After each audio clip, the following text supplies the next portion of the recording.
Okay. There's five, yeah, I'll wait. There's five on the screen. You've got the board, you've got the names? You take it? Okay, time is 9:03. The date is the 27th of January, 2026. This is the board meeting, the Great East OPP Detachment board. We have five members that are in virtually and five that are sitting here at the table, plus two from the OPP. In accordance with Robert's Rules of Order, members are reminded to direct all remarks through the chair and to wait to be recognized by the chair before speaking. This helps ensure our meeting proceeds in a timely, fair, and respectful manner. Before we start, I do note that member Coburn is on the screen. She is ill and she may have to excuse herself at some point. But the forum still will hold at that point.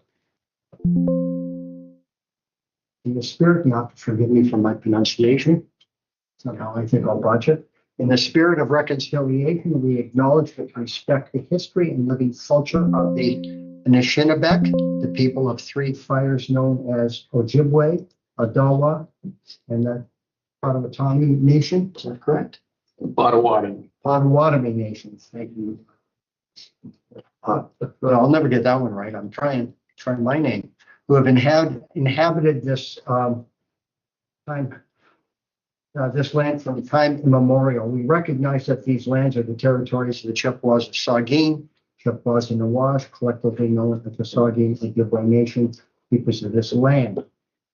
Georgian Bluffs is located on lands encompassed by treaties 45 and a half, 67, 72, 82, and 93. We reflect on our role as treaty people and the need to live in respect and peace and show respect to the first peoples who inhabit these lands and waters. Respect to the next item on the agenda. Be it that the annual election of chair and vice chair be added to the agenda pursuant to subsection 36 sub 1 and subsection 2 of the CSPA, and that the agenda be approved as amended. Do I have a mover and a seconder? Okay, we do. Is there any discussion? Is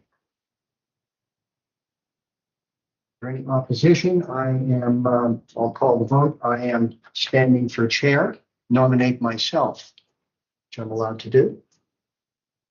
Anybody else wish to run as chair? Sorry. Go ahead. I should have deferred to not administrator. Yes, pursuant to section 36, 1 and 2 of the Community Safety and Policing Act, an election of chair and vice chair is to be held annually at the board's first meeting of the year.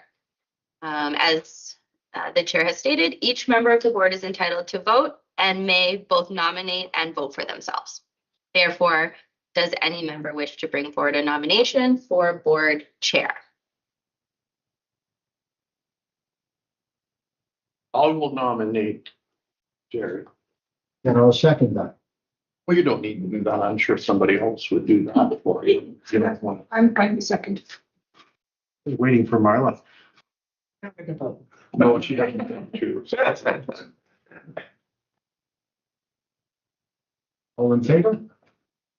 Opposed if any? So I said opposed if any. 5 hands on the screen went up. Just a delay. No, I know. Ah. Normally it's turned over to the staff to conduct the election. Go ahead. thank you. So that thank you through you. Okay, I will call for any final nominations should there be any. Okay, that member Sorlers be appointed as board chair and that said appointment take immediate effect. Is there a mover and seconder? I think we had. Slipped. Is there any discussion? I'll call the vote. And that. Opposed if any? Keep your puppet. I will now, through you, Chair Solis, move on to the vice chair election. Does any member wish to bring, first I'll read, each member of the board is entitled to vote and may both nominate and vote for themselves. Does any member wish to bring forward a nomination for board vice chair? Vice Chair Nickel. I second that. Okay. Okay, and I will call for any other nominations now. Seeing none. That member Nickel be appointed to vice chair and that the said appointment take immediate effect. And we had a mover and seconder already. You can take those. Okay, is there any discussion? I'll call the vote. All those in favor? That carries. I'll give to you, Chair. Okay, thank you. Thank you. Does any member have a declaration of pecuniary interest to declare or a conflict to declare?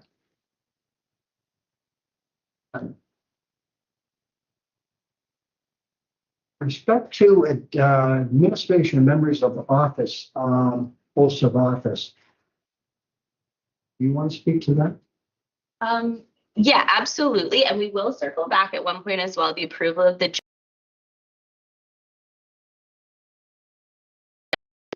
Want to do that now or? Yeah, we can do. Okay, you can back to you, Chair Solis. Be it that the annual election of chair and vice chair be added, retirement, approval of the agenda. That's it. All in favor? Oh, good. Have a mover? We have a seconder. All in favor? Who's defending? None. It's approved. I'll defer to you, Madam Administrator. Thank you, through you. Member Faye Root was, we intended to swear in today. However, there were some technical difficulties over the holidays with the training site, and therefore she was just not able to get training completed in time by no fault of her own. And so therefore we will defer that item to February 24th meeting.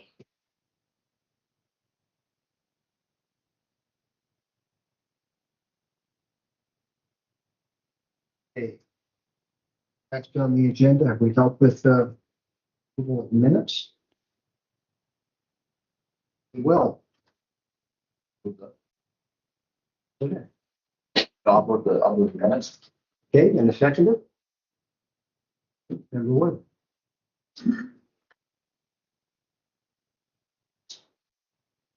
What is next there on the agenda to be clear? We need a vote. If we have a vote, no. All in favor of the minutes? Opposed, if any? None. Approved. Great Bruce Detachment Board Subcommittee, November 12th. Speak. Through you, Chair Solis, those were the minutes that have just been accepted, these two subcommittee dates, as well as our November 25th. So that has been. And the November 21s as also. Okay, thank you very much.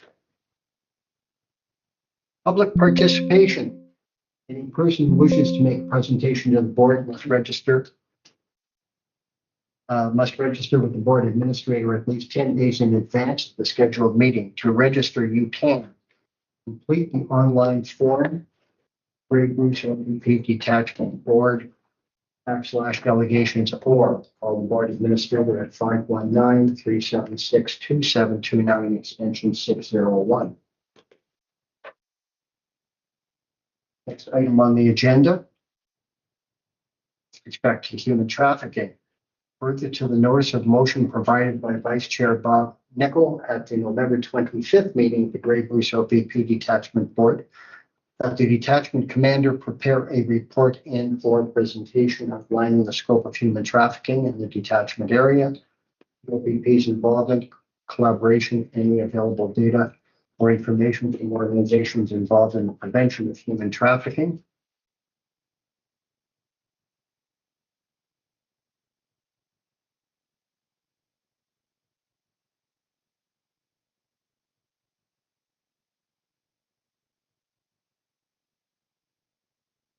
Presentation to be made.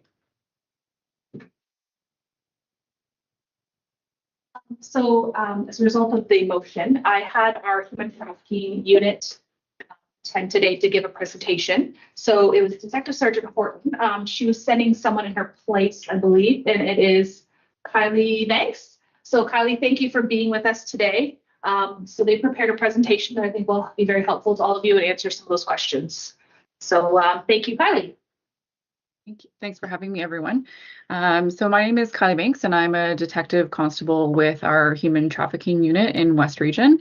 So that basically covers everywhere from Owen Sound down to Windsor and almost up to Hamilton. So we are obviously a province-wide unit, but specifically I work with our West Region unit. So I will be, I'm going to bring up my presentation here in a minute. Just be going over our project base plate. Oh, perfect. Thank you.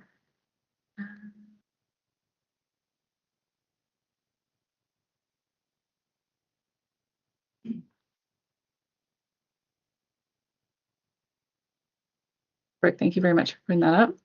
Let's see here. Am I able to play this on my end, or?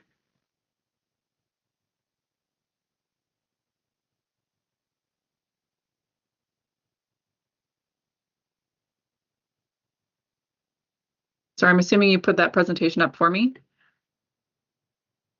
Yes, that's correct. Okay, so I don't think that I have, I'm wondering if I should share it on my end, then that way I have my notes that I can view and I can kind of flip to the next slides as I go along. Let's see if I can do this on my end here.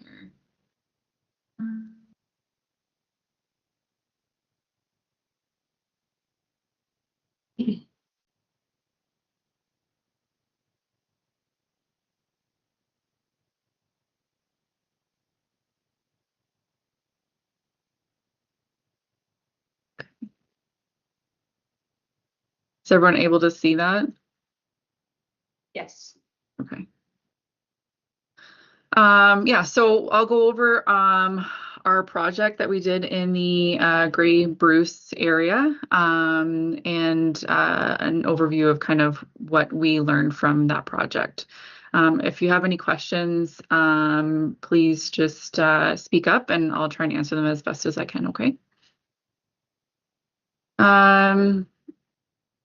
So we want to talk about human trafficking and how that looks in rural areas versus urban areas, and specifically what is human trafficking and how it presents in Ontario.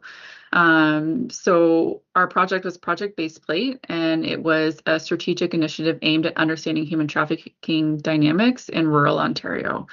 So when we talk about human trafficking, there are a lot of myths about what human trafficking is, and I'm just going to go over a very brief understanding of what human trafficking is. So it involves the recruitment, transportation, transferring, holding, concealing, and exercising control over a person for the purpose of exploitation. So when we talk about human trafficking, a lot of people think about sex trafficking, sexual exploitation, but there's also other types of trafficking, which can include labor trafficking, organ removal, and forced marriage. In Canada, we see mostly sex trafficking and labor trafficking, with sex trafficking being our main one that we're seeing. So the true scope of human trafficking in Canada is underestimated. It's difficult to detect and measure, and it also often involves victims and witnesses in vulnerable situations who fear their traffickers and distrust authorities. So that can be through various different reasons why they fear their traffickers, and just their family history, how they've grown up, and their interactions with police. Sometimes can be negative. They've been arrested in the past for drug possession, for theft, for fraud, usually combined with the human trafficking. Compared with sexual exploitation, data on forced labor in particular is very limited. Forced labor is where people who are usually involved in forced labor are from other countries. They've come here under some sort of false pretense and are forced into labor with limited payment for their job.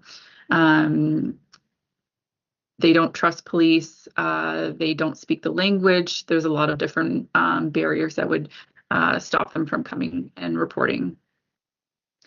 The main difference between human trafficking offenses and sexual offenses is whether it can be shown that the accused acted for the purpose of exploitation, or exploiting the victim, or facilitating the exploitation.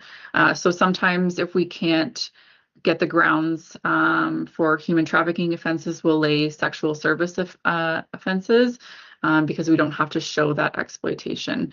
And those are usually the charges that we'll lay without the cooperation of a victim. And I'll talk about why victims won't cooperate in a couple more slides here. So no one can consent to being trafficked. Children and youth under the age of 18 cannot consent to engage in sex work. However, persons over the age of 18 can consent to sex work. It is legal to provide sexual services. It's just illegal to purchase them. So that was some changes in the law to help support our sex workers so that they were able to come and report the trafficking to police. So we're looking to protect them, but obviously it's illegal to purchase sex. So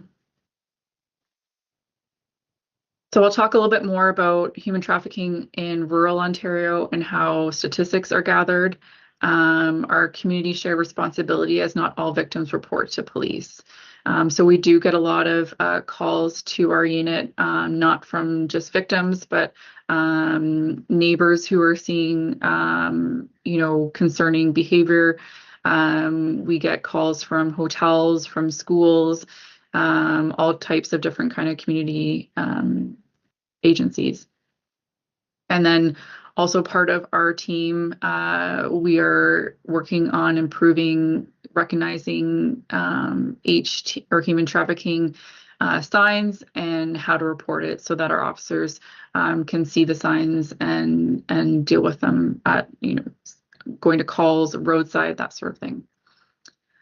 So our team is the intelligent-led joint forces strategy. So we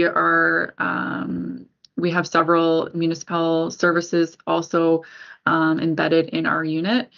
Specifically in West Region, we have an officer with London City Police and an officer with Windsor Police, and we're working on gaining some more officers in this area after we've lost a couple for various different reasons. But it's helping to keep the communications and learning from each other as well.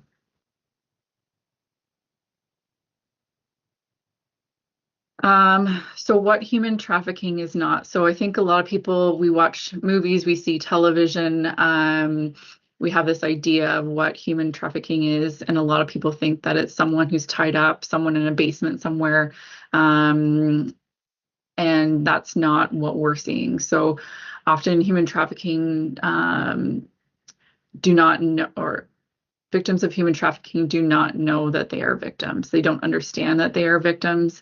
They are rarely restrained physically, but more psychologically. So social media is full of fear mongering around human trafficking, like the screenshots that are provided here. and individuals who appear to be following people inside a store or to a car, making it seem like they're going to be kidnapped and then forced into human trafficking or sex trade. That's not what we're seeing. Not to say that there is no danger of being stalked or harassed, but that's not how we're seeing human trafficking happen. So, was there a question? Sorry.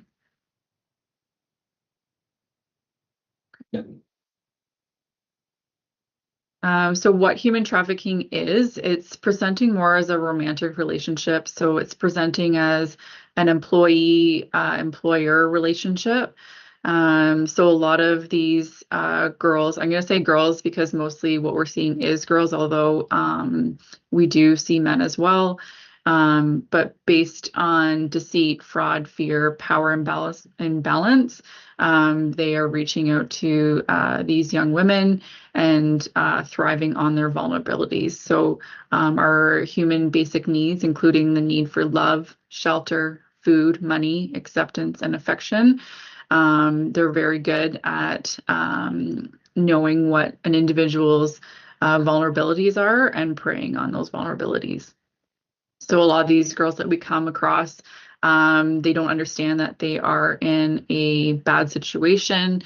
They see their trafficker as their boyfriend. They love them. They don't understand that there is a power imbalance and that they're being used basically and exploited, which makes it more difficult to get them to come and speak with police because they don't understand that they are victims.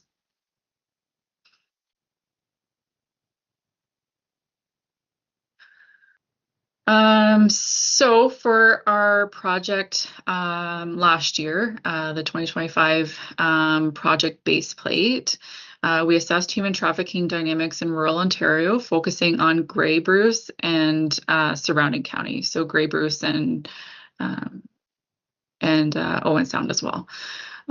So from our project, some of the key findings that we found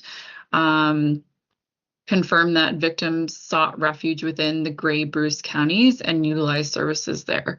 So we're finding some victims who were victimized in other parts of Ontario coming to Grey Bruce County and using services such as the women's shelter. I don't know if that would be specific to your area, but obviously people are trying to, or victims are trying to get away from their trafficker, and this is a place where they can come that's far away and use the services that are there. Traditional sex trafficking that is seen in urban centers is not rampant or regular here. So we want to see if Grey Bruce area was, were we seeing more human trafficking in that area, or, but what we saw was that it wasn't rampant, and I'll get into a little bit more about what we saw in that area, but it wasn't any, obviously it's everywhere, but it wasn't rampant in that area. We also found that tourism and labor industry may increase the appeal to the area for trafficking. So obviously in the summer months, your population increases, especially along the water there. More people bring more trafficking. Missing youth and vulnerable youth are targeted in all rural areas, and Grey Bruce is no exception. So obviously we had some cases with missing and vulnerable youth in the area that were exploited elsewhere in the province of Ontario. However, that is no exception to your area. We're seeing that everywhere.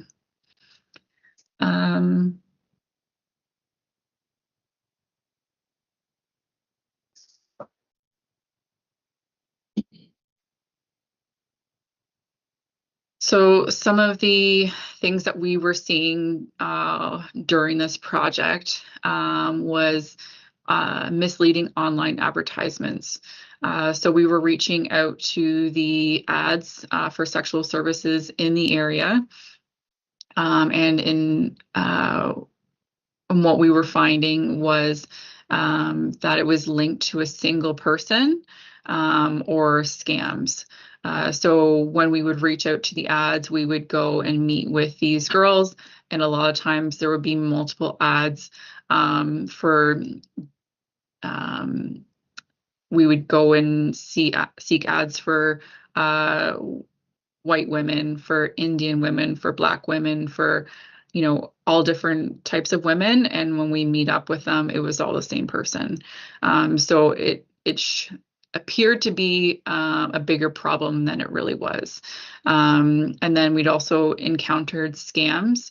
So similar to any other scam that you would that the OPP puts out there, or your grandparent scams, that type of thing. Your CRA scams.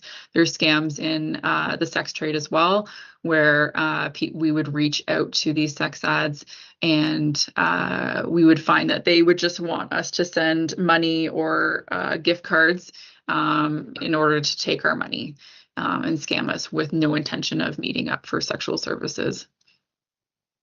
Secondly, rural areas tend to function as recruit locations for victims rather than hubs of trafficking, which contrasts with urban areas.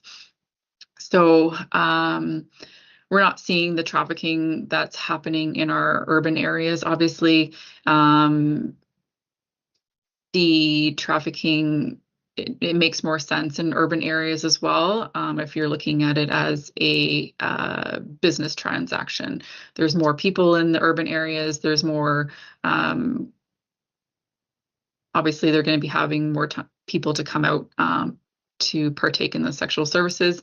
And it's easy to get from one major city to the next along the 401 corridor. And third, emerging risks include the use of short-term rentals for party-style trafficking and potential labor trafficking involving foreign workers in agricultural or seasonal employment. So what we found that these findings underscore the need for tailored investigative approaches and proactive measures to address vulnerabilities unique to rural settings. Obviously, the short-term rentals pose a risk for us. We're not getting the calls from the hotels who, we have put out training for their staff members to look for signs of human trafficking and to contact local police if they have concerns. Short-term rentals, obviously, we don't have those front desk people that are seeing what's happening and contacting police. And it also becomes a safety concern for us if we're reaching out to these ads, as there's a higher potential for a pimp to be present in a short-term rental than in the hotel room. And that's something that we're going to continue to look at, obviously.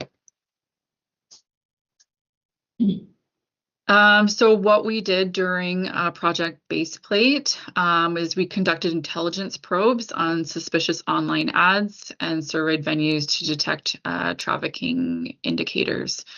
So obviously, when we're looking at our sex ads in a given area, we're looking for signs in those ads that are specific to trafficking. Now, it's not a sure way to determine if someone's being trafficked.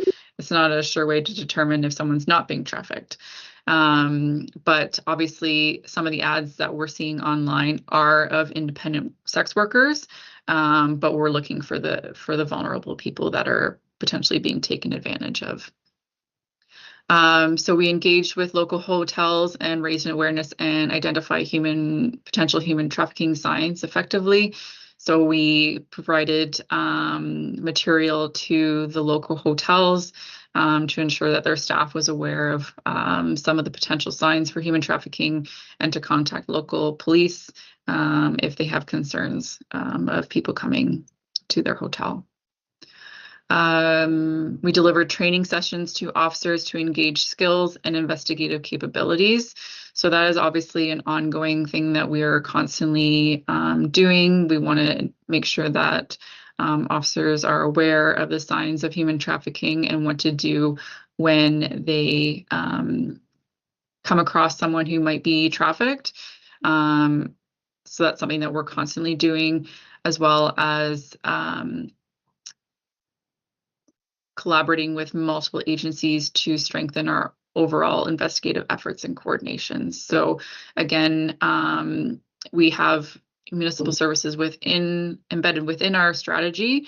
However, we still are obviously in contact with all of the policing services in the area that are not part of our strategy, but obviously we will provide investigative assistance and training if required.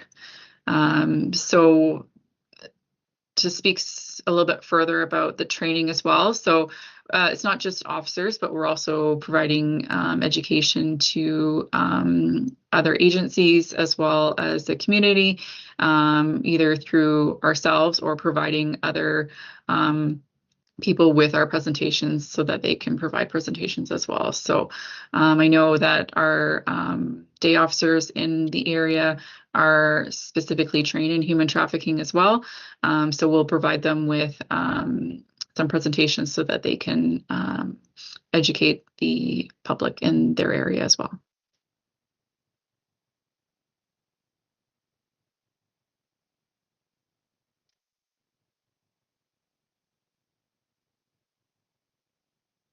So from what we learned in this project, we're also looking at what we'd like to do next. And that includes expanding our intelligence efforts to better understand the demand style dynamics and monitor short-term rental properties. So in the area, who's buying the sex, basically, and to give us a better understanding of what we can do to help stop this in this area and monitor short-term rental properties. So not just our hotels, but also our Airbnbs style properties. Delivering targeted human trafficking training to frontline officers, again, community stakeholders, and strengthening our partnerships with local police services and social services providers. Additionally, we want to enhance community outreach initiatives to build trust and awareness is critical for long-term success.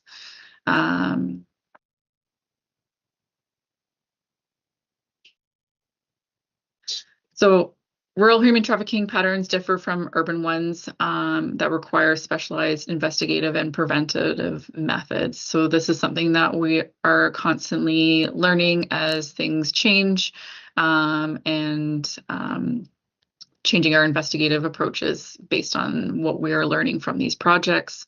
We are looking to effectively combat against human or trafficking, depending on continuous cooperation of law enforcement, communities, and stakeholders. So again, this is something that isn't just a police issue, it's a community issue, and we need everyone on board. So appreciation is expressed for all partners involved in proactive and reactive responses to human trafficking, specifically and suspected human trafficking. And that's all I have. Does anyone have any questions? I know it was kind of all thrown at you there, so. There are questions on the screen. The questions are on the screen? There's, let's see who we've got. I think Councilor Colbert, I think, had a question. Let's start with her. Thank you, Chair. And I hope you can hear me okay. Yes. I have lost my voice a little bit. Thank you for the presentation. It's a serious issue. I'm relieved to hear that it's not rampant in our area. So I guess my question is there a need for a focus on this work going forward, or are we considering more of a status quo kind of response to the data that you've provided. And perhaps Marla would have some insights on that as well. Thank you. So I think that there's always work to be done, no matter how rampant it is in any community. I think that continued education so that we are aware of what the signs are and what we can do to help these vulnerable people from being basically lured into this type of work, right? So I think that continued education and continuing to use communicating with our other police services in the area so that we can kind of have an idea of what's so that it doesn't get worse, I guess, basically, and so that we understand of what's really going on in every jurisdiction.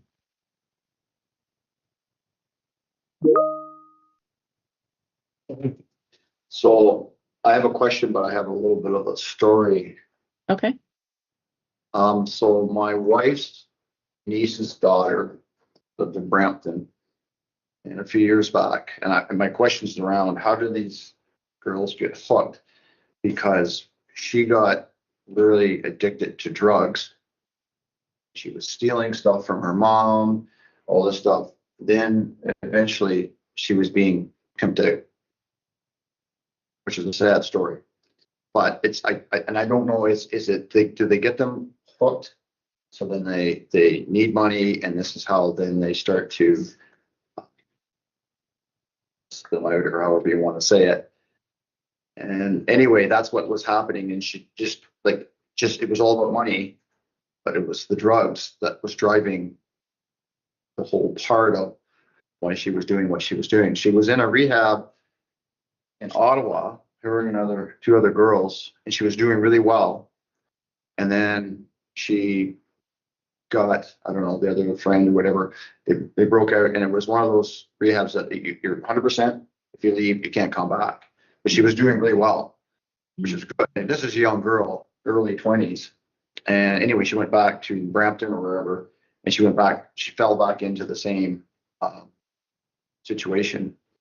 And then the sad story about it, they found her dead in a hotel room. Sorry. I think she was strangled or however. The hard part was going back. They knew who it was. They thought they had enough evidence, but they couldn't get to the point of prosecution.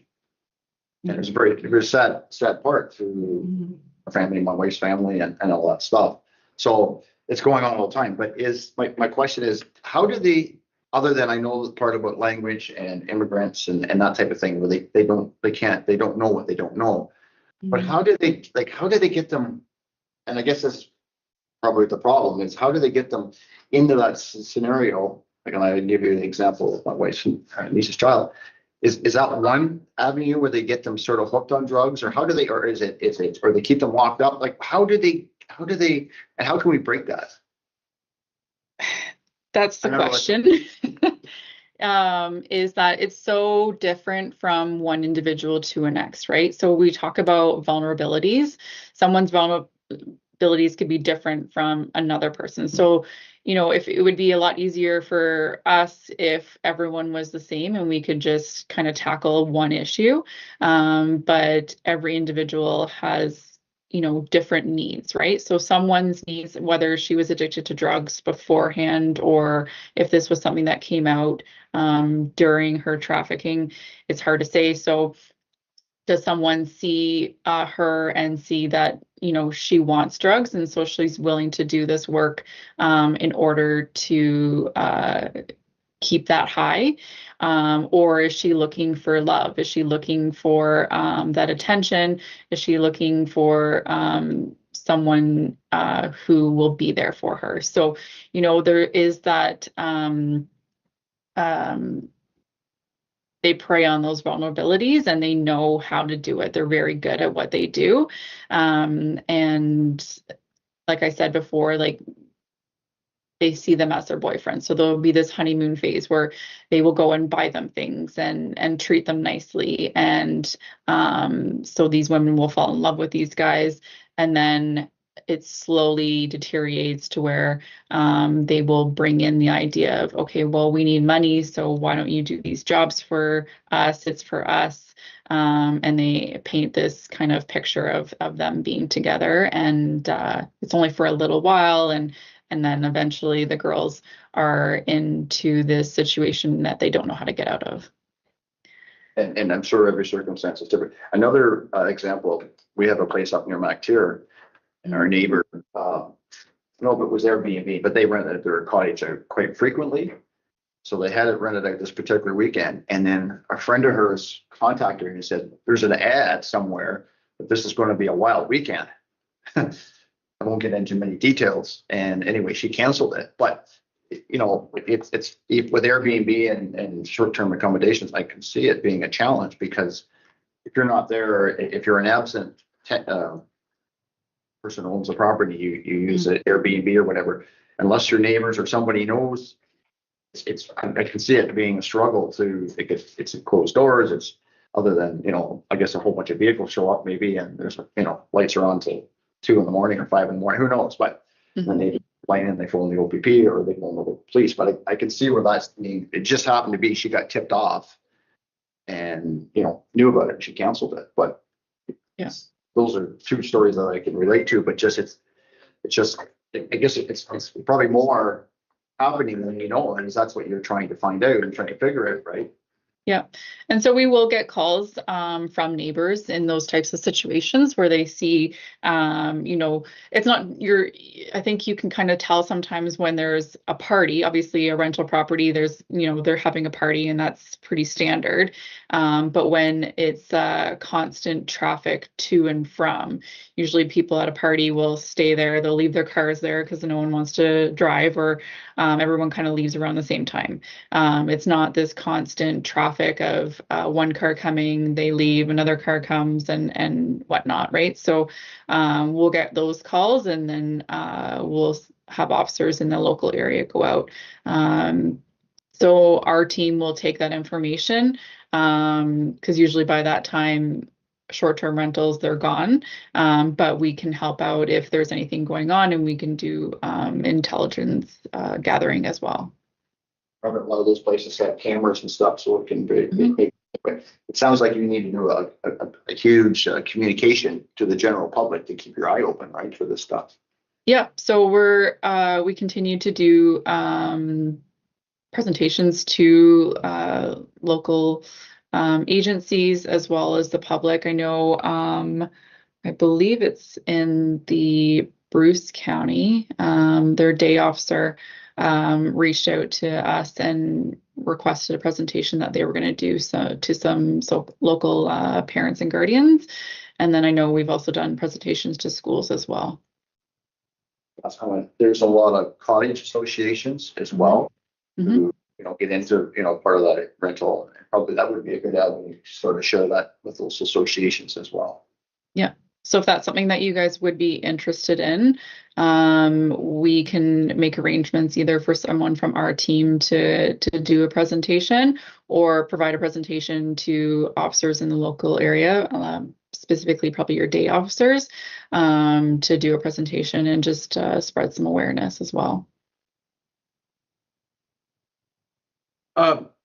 Thank you for your presentation. I had specifically requested that we address this topic after myself and Member Rainey late last year attended a session that was put on in Owen Sound specifically about this. I think, and by all means, Carol, you can, you know, fill in some details, but we heard from two ladies, first of all, that were former victims of sex trafficking or human trafficking. Heard their stories, which they've come through it. They're older now, and they talked about how they got into it, how it occurred, and much of what you're talking about, the enticement. There was also a mother who has a daughter from this very area. I think she lived in Meaford, and this daughter is still participating in this. And so we got a lot of insight into this. The Owen Sound Police Services had a couple officers as well there that spoke. one of the things that they talked about, and Carol, you'd remember, there's an app, I believe, that they talked about with the social media thing, where these people get on there and make themselves out to be somebody and these young girls. And the one video that they played that I'd love everybody to see was where they staged the situation where the parents were brought into it of these girls, and this guy was working at enticing these girls to meet with him. And they, the organizers of this basically said to the parents, okay, we're going to see whether your daughter will go for this. And they all said, no, there's no way. Our daughter knows better. She'll never do this. And there were 3 of them, I believe. And each and every one of them did what they shouldn't have done. And instead of meeting with this person, because this was all staged, the parents were there. And so, I mean, it comes down to, and I can't recall, you would probably know the app, this one that they talked about that. I think it's WhatsApp, it's No. Snapchat. Snapchat, is that what it is? Yeah, I think so. And so I guess my question is, as law enforcement officers, as opposed to all the other social agencies, it seems a lot of this is about education. How do we get the word out there? How do we, our police services going to the schools, or is there another social agency that's more responsible for that? How are we collaborating the first thing I did when I came home is I called my 17-year-old granddaughter. I wanted to talk to her about it because I thought, well, okay, she fits into that age group. And they talked even about girls that were like 8, 10 years old, didn't they? Which is shocking to think that this is going on. And so it seems to me like there's no amount of education that you could ever say is enough to make sure that these people, these kids, are not lured into these situations. And so I think it's important for us as board members to understand exactly what law enforcement's role and input is to dealing with this. And you mentioned there's not a lot of this stuff going on in terms of in Owen Sound. We were told at this meeting there is actually a place that's been set up at the city. As hard as they tried, couldn't find a reason not to give them a business license, but they know damn well this is what's going on there.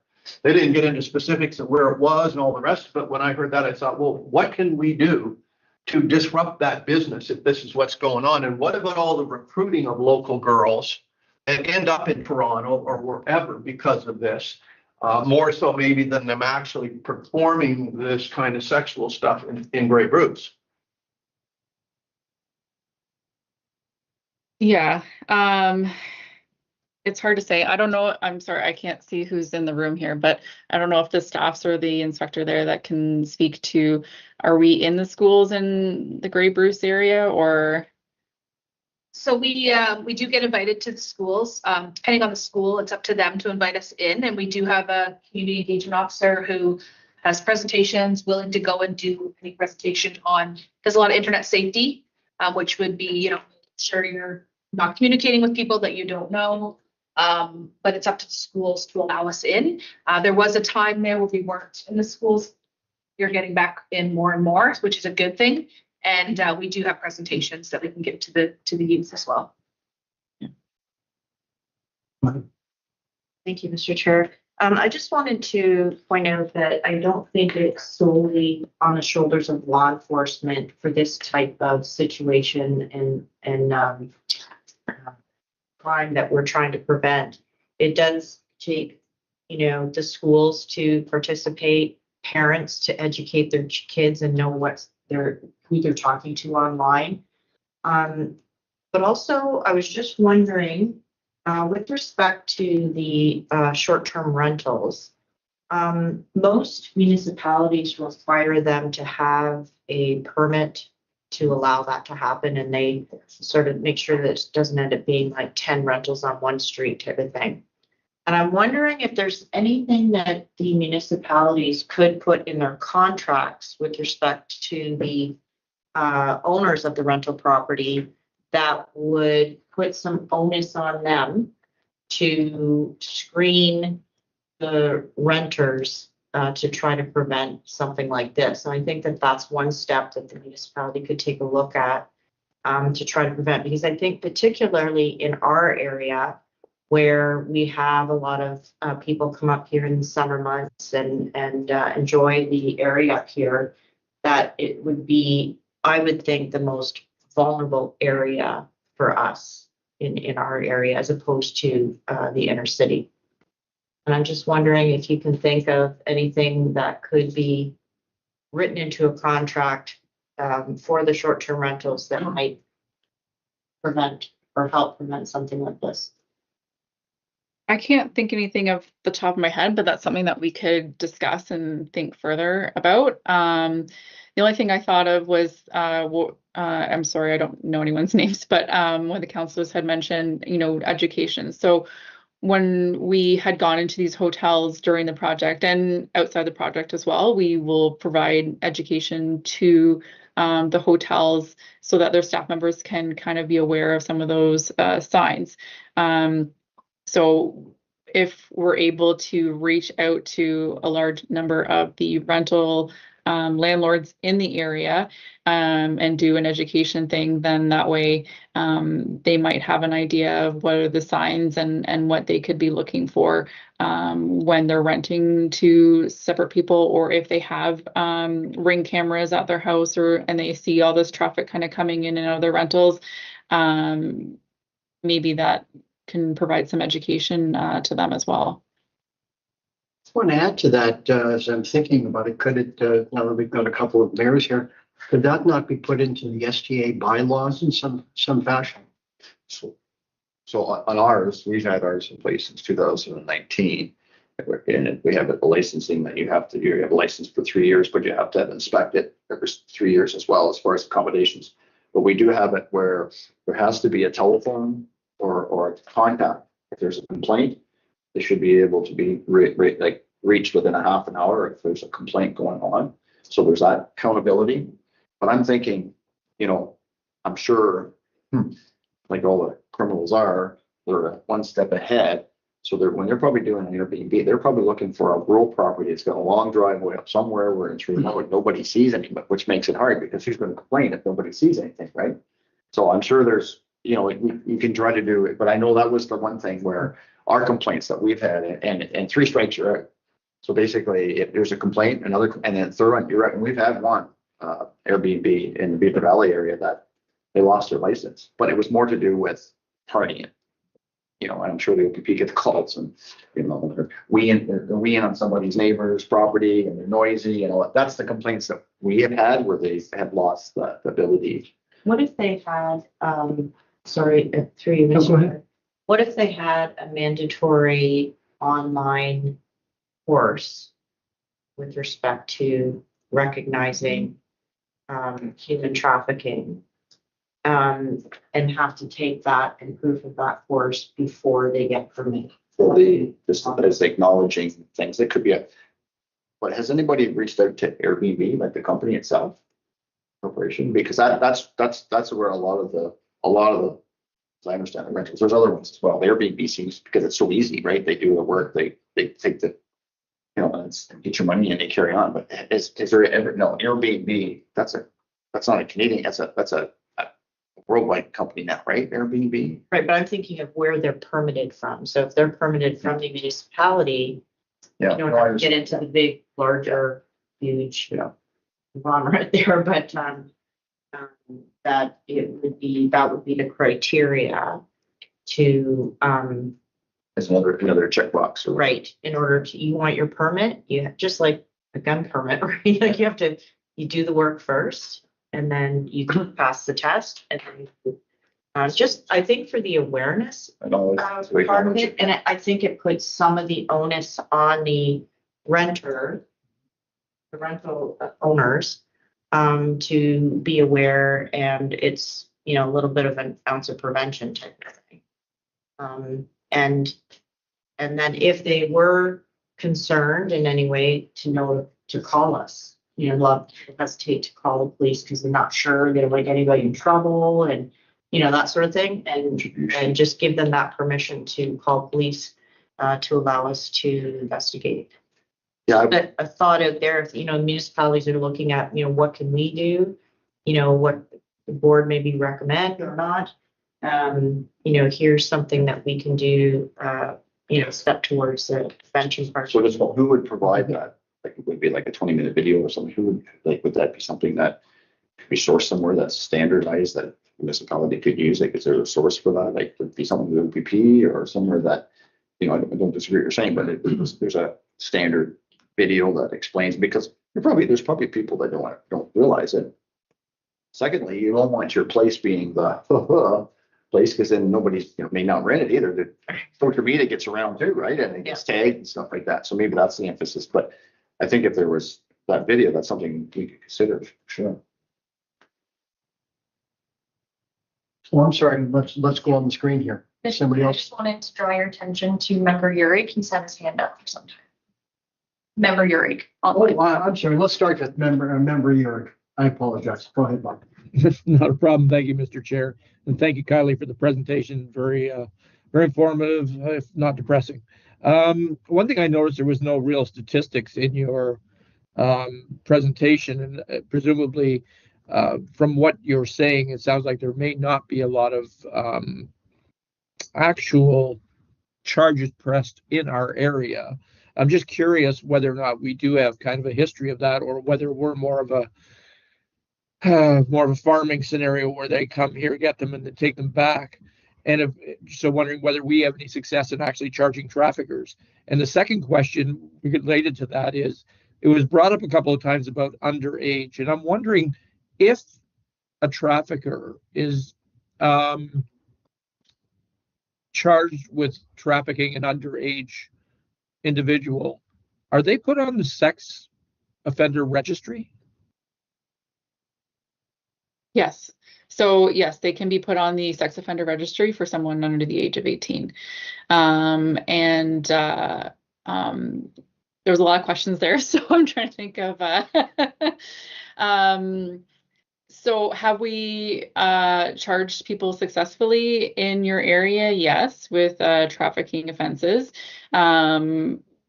But I'm sorry, I forget what your initial question was. But No, I was just wondering, because there was no statistical analysis. I presumed it wasn't a very large number. Just wondering how much success we've had. Yeah, so we don't usually talk in statistics just because they're so skewed. We aren't able to obviously see because people aren't coming to police as much as we know it's really going on. So when we talk about statistics, and even if we know what's happening, we don't always have grounds to lay charges. And they might be from the area, but they were trafficked in a different area. So I feel like the statistics don't really give you a fulsome picture of what's really going on. So we don't usually provide them. Right. If I could bring it back to this whole thing about public awareness and everything, and I appreciate the comments that have been made that it's not solely, or should it even necessarily be primary responsibility of law enforcement to create this public awareness and education, but surely they would want to participate in that process with other social agencies. And once again, the meeting that was attended made me realize, as naive as I was, that there is elements of this going on in our communities. It's not just a 401 corridor thing that I would have otherwise thought. And to hear these local people talk about it was quite a shock. And so I'm just wondering, and once again, the comment that we can't barge into these schools or whatever, but we can speak with the Board of Education. We can lobby to make presentations along with other social agencies.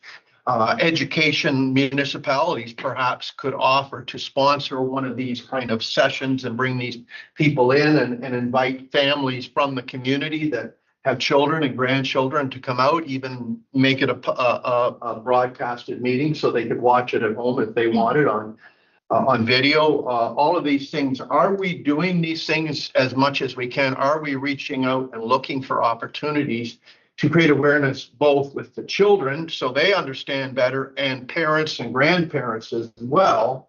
It's one thing to say, well, if you don't have a place to go, like a short-term rental, but how about we try to prevent these girls from getting into this thing in the first place? just more people that understand this, they're more likely to identify what is going on in their neighborhood even and report it, as opposed to, oh, well, now I know better. I would be more conscious of this because I attended that event. But that's the first one I've heard of. And I'm wondering, are we doing this throughout Grey and Bruce to the extent we could be? Do we need to ramp this up and work with other social agencies to do everything in our power to make these kids and the schools, as well as parents and grandparents, aware of the realities? One of the final things that stuck in my mind, what somebody asked a question of the lady, of these ladies, what can be done to prevent your daughters and granddaughters from getting into this? And one of the things they said, do not ever allow your daughter to take her cell phone into her bedroom. That's not going to happen. Well, that was what they said. And these are from people that have been there, that, that gives them that place that they can make this contact with these people. And they're not always telling their parents. They're very seldom telling their parents. And this video demonstrated that with those 3 cases. Right, jump in. Just to answer some of those questions. So I worked in South Bruce prior to coming to Grey Bruce, and we had a grant that we were successful in getting. And it was it ended up being a 5-year grant that focused on human trafficking. And part of that grant, we purchased the curriculum for the Blue Water District School Board and the Catholic School Board for human trafficking. So I believe it's grades 7th and 8th, or 8 and 9, around there. I can't recall exactly, but we purchased this program that was created in Waterloo. They had already had it up and running, very successful curriculum. There's a cost to it. So as part of our grant, we purchased that for all of our school boards in Grey and Bruce County. We also went down to Perth as one of our neighbors to share with them. And then as part of that, we trained the trainers. So we went into the schools on a PD day and trained the people that would be delivering that curriculum. We also ensured that there were support people in there, because some of this topic can be heavy if it's a trigger for some of the young people. And so they had those supports in place if they were triggered and needed someone to speak to. So we ensured all that was in place. So I'm not sure how successful the curriculum is going now, but they do have that curriculum. It is part of the elementary schools. So that is there to educate the young people. As part of that grant, also, we did numerous community outreach presentations. We did some videos. We did a training video for the community and for officers. So that was really beneficial to be able to share. And then just more recently, through the Community Safety Wellbeing Plan, we've been focusing on human trafficking through the crime prevention table. And the presentation that a couple of our members here went to in Own Sound, that was Own Sound officers because it was in their area. But in the OPP area, we did one in Saugeen and we did one in Meaford. So presentations on human trafficking to the community. I think there was one in Walkerton as well. There was one in Saugeen Shores that Saugeen Shores Police participated in. So we are doing a lot of outreach presentations. Also, as part of the grant, we did an online forum. So trying to reach out to more people, doing one of those presentations. We did outreach to hotels and trying to get, this is something through the Community Safety Wellbeing, they're trying to get some kind of literature out to the Airbnbs and rentals, trying to get that cooperation with municipalities. I think that's in the works. So there is a lot going on. And I agree, it's an ongoing thing. It's not something that you can just stop. It's continuous.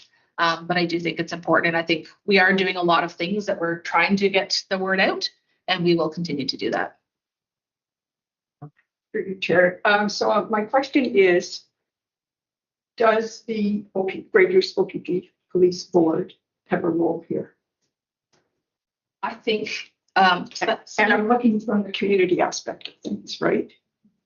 I think like what Staff Sergeant Anderson mentioned, one of the good starting points would be for the municipalities, something to do with those Airbnbs, the rentals, right? Because as was mentioned in the presentation, those are places that they're looking at because they're hidden away more than the hotels where you see them coming and going. So perhaps that would be a good starting point, is some kind of messaging to the councils to see if there's something they can do to educate their short-term rentals. Would there be a benefit to doing some community spots, especially as spring comes along before summer starts, and have a community event, invite the community, so we're not honing in on Airbnb specifically or hotels specifically, but we're just doing a community awareness event?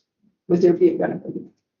Absolutely, and I know Detective Constable Banks there said that we have 2 day officers, so that's our detachment abuse issues investigators. And she's just said that they're trained in human trafficking presentations as well. So we do have 2 of those in our detachment, which I'm sure they would be willing to participate in something like that. And I do know, I just saw in February, they're speaking at the Malipidong Center in On Sound, some sort of human trafficking presentation there as well. So they are ongoing. Maybe just the word doesn't get out enough about them either. Maybe the word's not being spread enough. So maybe we can help with that too, and spreading the word through all the channels that we have here. So as a board, would it be a request from us that say you come to a community center in Tobermory and well publicize the event so that we can get the community out as a community to sort of understand more about this? Would that work? I think we could look at locations and where we think like Tomoria, summer location, Sabo Beach, like, you know, the ones that are the big tourist areas. And there are also big Airbnb areas as well. But then you look also at, you know, Great Highlands has Beaver Valley and whatnot too, and Meaford. So there is a lot of areas that are the rental and the tourist destinations in our area. But we could definitely look at hosting a couple of those with our detachment abuse issues investigators with the help of the human trafficking unit. Arnold, did you have a question there? Or Kathy? Go ahead. Okay, sorry. I'm hearing from Marla that the work is being done, that the education is out there. I'm hearing from the board that we could be doing more, but there are several agencies that are addressing the issue of human trafficking: CMHA, the school system, public health, child protection services. So in an effort not to be duplicating services, but to be most efficient with our resources, I would like to see if there's more work being done on this, that be done in a more collaborative fashion with the community groups that are already working on this as well. And just because we don't see it as board members, it doesn't mean that it's not happening. So I just want us to keep that in mind as well. And to that point, Kathy, you're quite right. The evening that Bob and I attended actually had victim services there. SOS was there. Women's House for Grey Bruce was there. So it is a team effort, I think, as it goes along. Anybody else on the screen with a question? Carl, go ahead. Yeah, thanks, Chair. Marla, that sounded like a great program with the school boards. Is there any value in following up with them to see if that curriculum is still in place? It sounded like it was 5 years ago that perhaps it was started. That's when it was brought in. I can't remember the exact year. It was around 2020-ish, 2022, maybe in there. I can get our community engagement officer to confirm that it's still ongoing at the schools. Yeah, it just sounded like a great early intervention to this problem. Any further questions of the presenter at all? None? Okay, thank you very much. Thank you.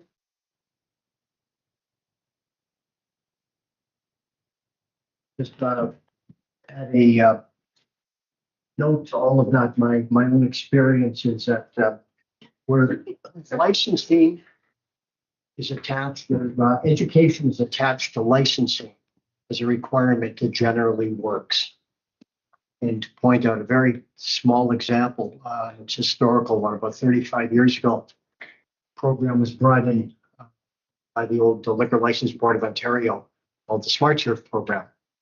When that was brought in, I believe it reduced the the risks in with the licensed establishments that were going on at the time. I was on the board at the time when that was brought in.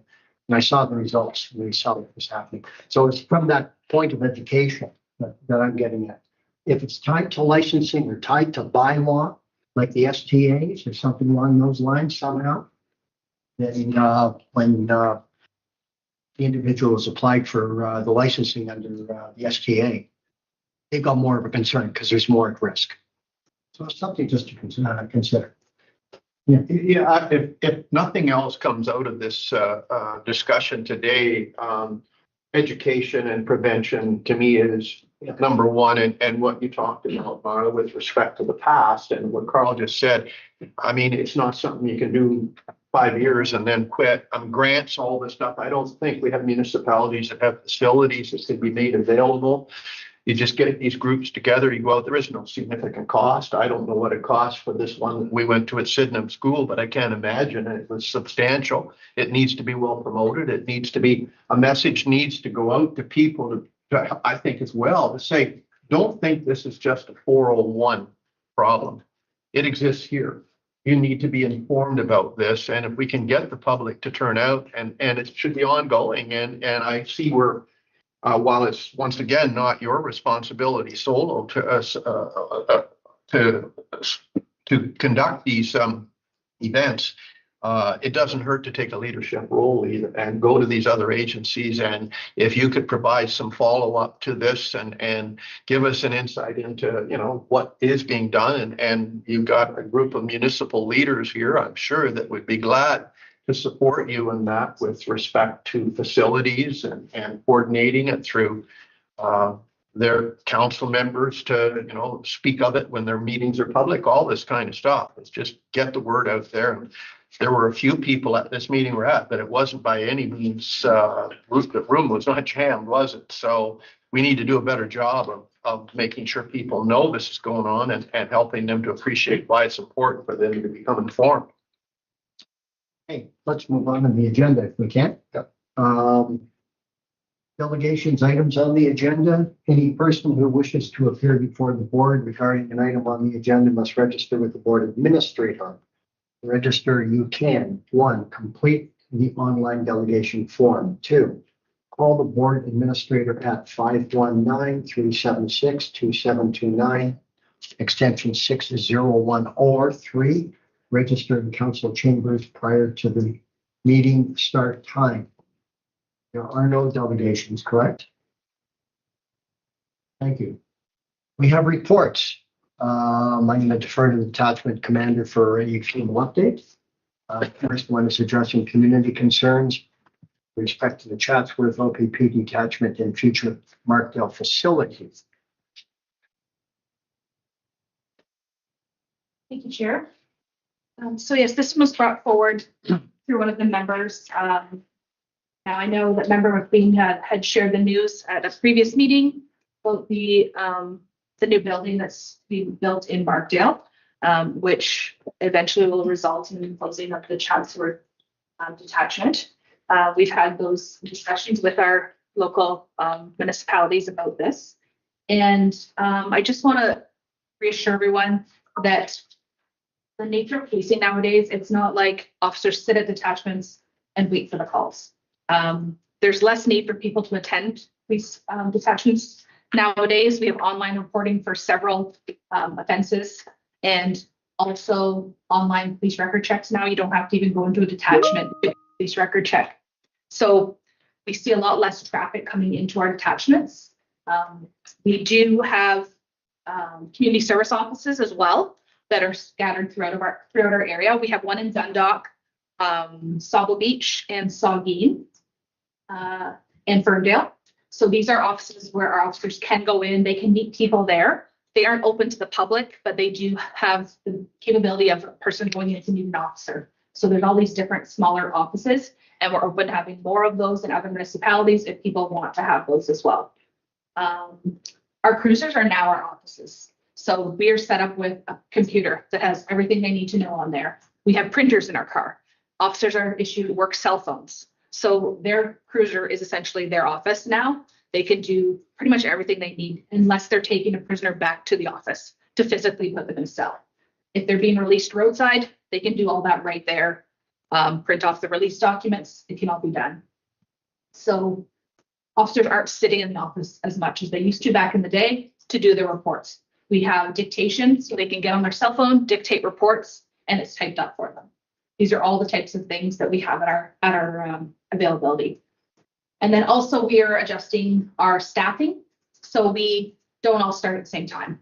We have staggered starts, so we can have members out in the community already when other people are now coming on duty. So we have staggered start times. We also accommodate for those higher call volumes and have more people working at those times. So you're going to see the still officers out in your communities, and the response times will not change because we're already out there and adjusting for that.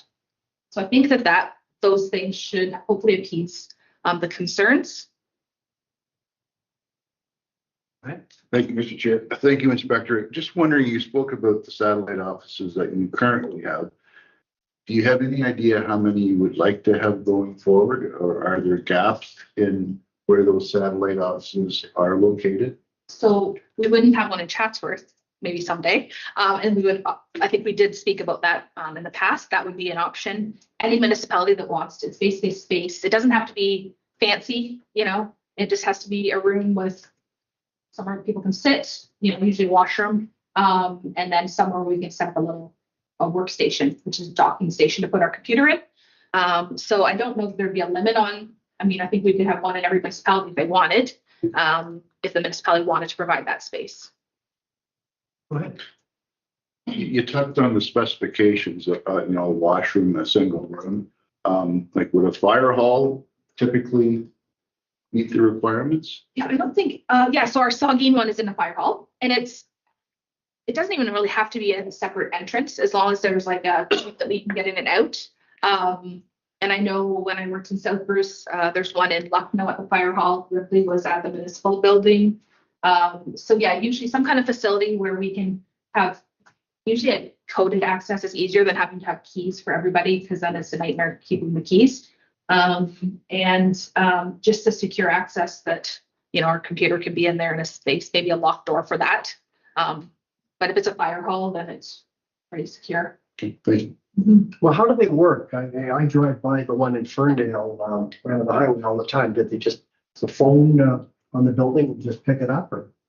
So some of them have phones. Not all of them have phones. Some do, some don't. But an officer can, you know, call someone who's wanting to report, you know, some sort of offense, and they can say, you know what, you live in Sauble Beach. I'll meet you at the Sauble Beach Detachment at 9 a.m.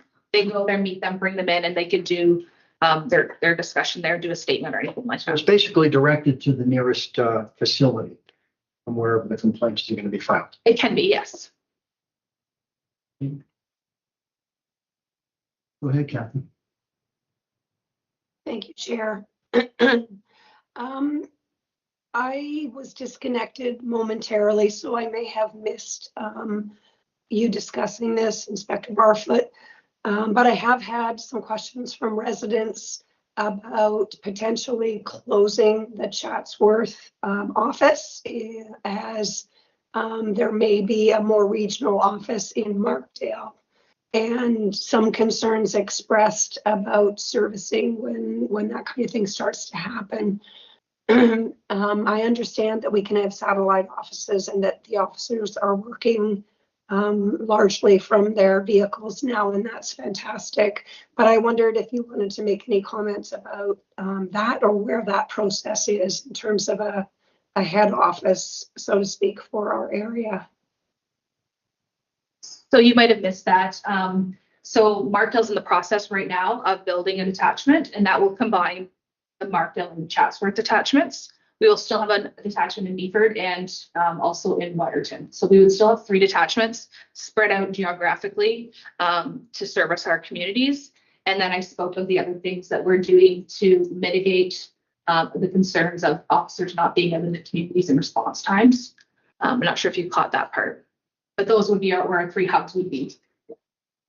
Following up with the question, what services could be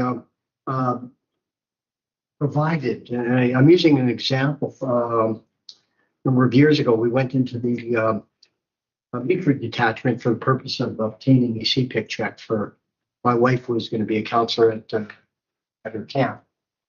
And I didn't realize that service could be provided there. We were directed there. Would that be in any of these satellite services like Ferndale, for example, or the Newark? So that's what I spoke to about the online police record checks. That's all done online now. You do that at home in the comfort of your computer and you apply online. You do not have to go into That was more of that. police detachment at all for that. Okay. It's all centralized now.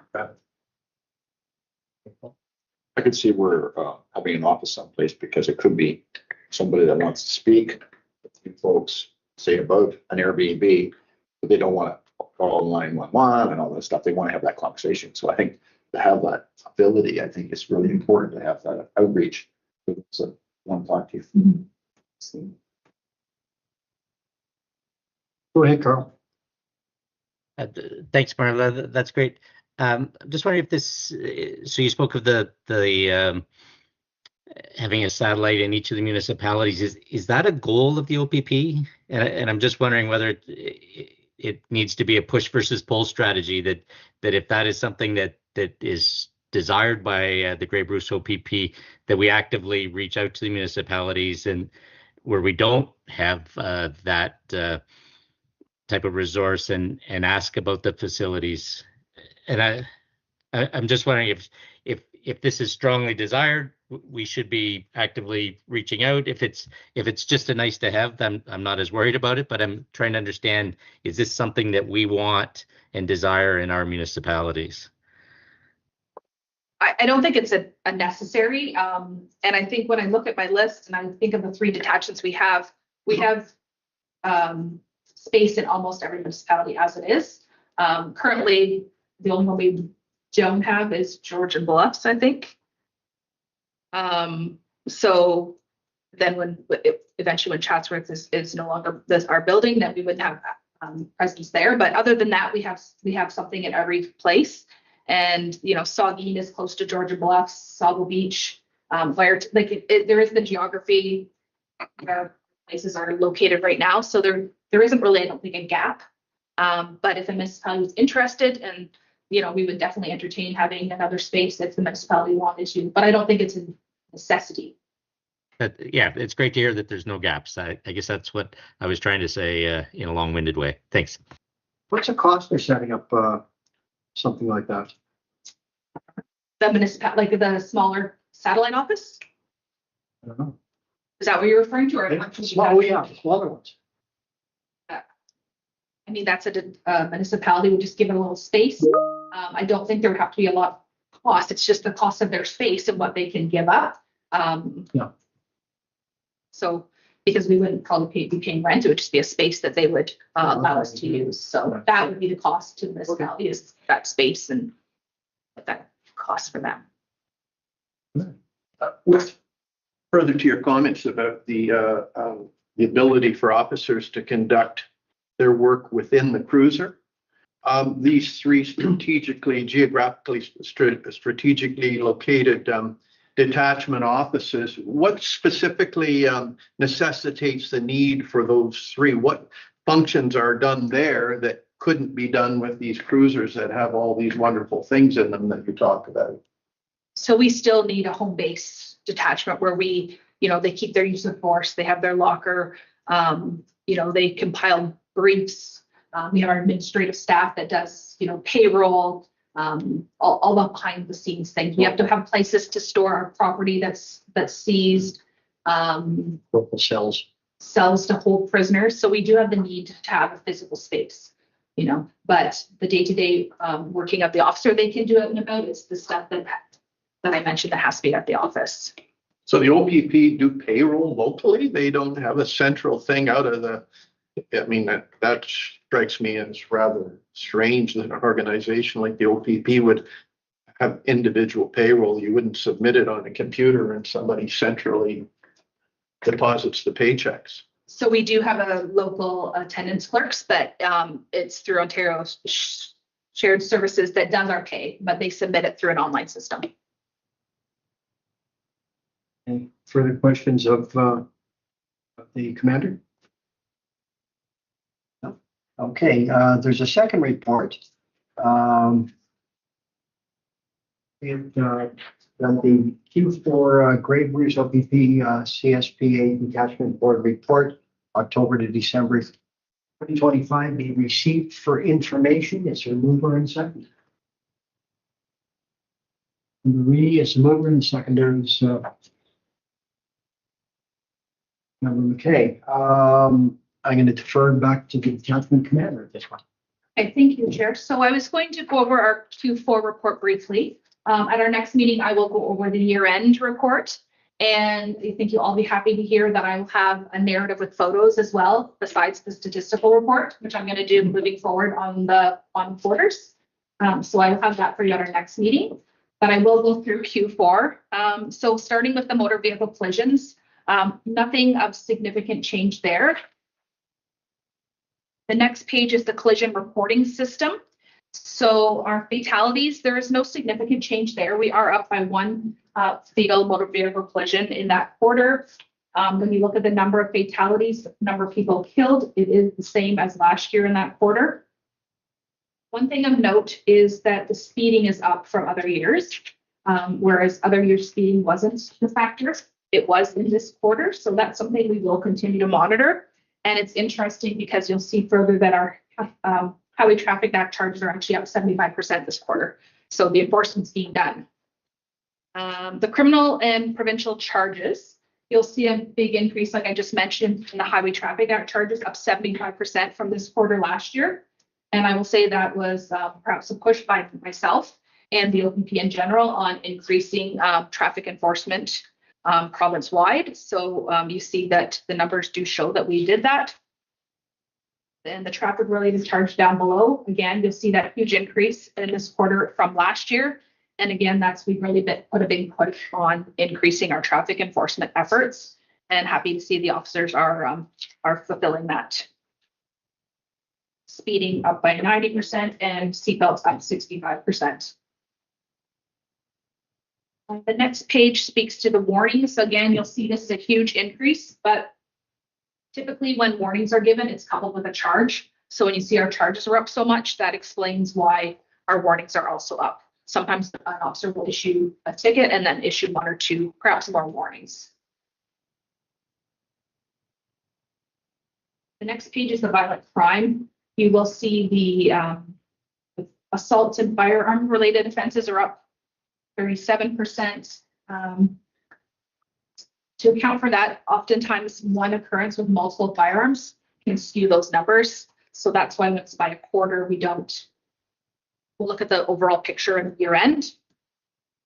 The other offenses involving violence or the threat of violence is down significantly, which is a good thing. We'll continue to monitor that and see why we're up to year end, if that's significant or not. Same thing with the offenses resulting in the deprivation of freedom. It's up quite a bit, but from 4 till 9, again, something that we will continue to monitor on that. Property crime, you'll see that property crimes are down throughout all categories, which is a good thing to see, except for the one category, but other than that, they're all down. However, when you look at the drug crimes, they are also, they're all down, but the numbers are very low, so that it's really not a significant change. The other crime occurrences, there's nothing really significant there that I noted to report on. Moving on to the youth charges by disposition. There's really no significant changes there. These charges are similar to the 2023 numbers when you compare them. Going on to the clearance rates, you'll see that although our property crimes were all down, unfortunately, the clearance rate was also down. There are some reasons that can be provided for property crime clearance rates being low. Unfortunately, our offenders tend to target unoccupied or secondary properties more often, and those are often therefore not reported until long after the fact, and therefore there's a lack of evidence, usually no surveillance on those rural properties either. There was a lot of bell copper wire thefts going on, and again, those are done in remote areas with no evidence left behind oftentimes. Another problem we're running into is a lack of serial numbers being recorded by owners. so that we can't add those to CPIC, which is the Canadian police system. So that when we do recover stolen property, oftentimes we don't know or can't prove it's stolen. So that's something that our community street crime unit is running into. Like they just did a recent warrant and they found all the stolen property, but a lot of stuff they left behind because they couldn't prove that it was stolen. Jump in. So thank you, Mr. Chair. So what, you're saying a lot of different things. So, I mean, from an awareness point, like from our municipality, we send out a tax notice and there's things. I always think that's a good media, catch people, just like you just said, mark down their serial numbers is a good thing. Just a reminder, I just think that, is there a list of things that you think we should be putting in our tax notice? Because I just asked last week, when's it coming? And it's coming up soon, because usually they get sent out for the first 2 installments, but they reach a lot of people. Just little tidbits or sound bites. Yeah. You don't think about it, but how do you prove it's yours? If you have no way to prove it's yours. And oftentimes stolen property doesn't just stay right where in the close area where it was stolen from, right? So, Pops up somewhere else. Right? exactly. And so, that jurisdiction, they'll look on our system, but unless there's serial number, sometimes it's really hard to track, a red drill or a red chainsaw. So, those are some of the problems that come in, and that's why sometimes our clearance rates aren't as high as they could be. Years ago, I worked for a fellow, and he had one of those subscribers. Yep. And all the tools and stuff. You could put your serial number or your your social insurance number, but some kind of a way to identify your phone number. I don't know. That's another thing that we encourage is to engrave Something else. on them. Some kind of identifying factor. Yeah. So just summary on that. If there's things that through this body, that little sound bites, because we send out our tax notices twice a year, and it could be from our community policing, is, these are things that, because we, I'm sure our staff have, and those are very important things that, filling up those things, and it's always good to have something that maybe people start to follow on. I just think that that's something that if there's those little things, it's a good medium. We could definitely get some little pointers to in those letters if you wanted us to. I mean, across the great groups, but just those same things that, it's just a good media that we send out, right? Another thing would be the Cam Safe program and encouraging that. I mentioned that at one of our earlier meetings where you can register your surveillance cameras with us. Oh, yes. Know where the cameras are, where there's something going on, and we can reach out to you and say. Another soundbite and your taxing. That's just those are good things. And you could have then a spot to get more information, like whether there's a website. Yeah. We should do that. Sure. Chair, through you, I had brought a sample of the insert into the Wellington Advertiser that the Wellington board did, so the board could take a look at it.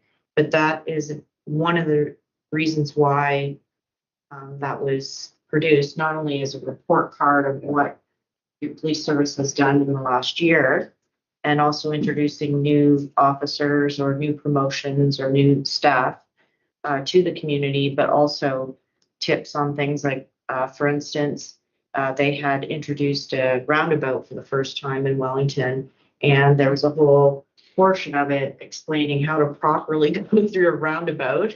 None of us ever learned that. Yeah. So that's another avenue that was used to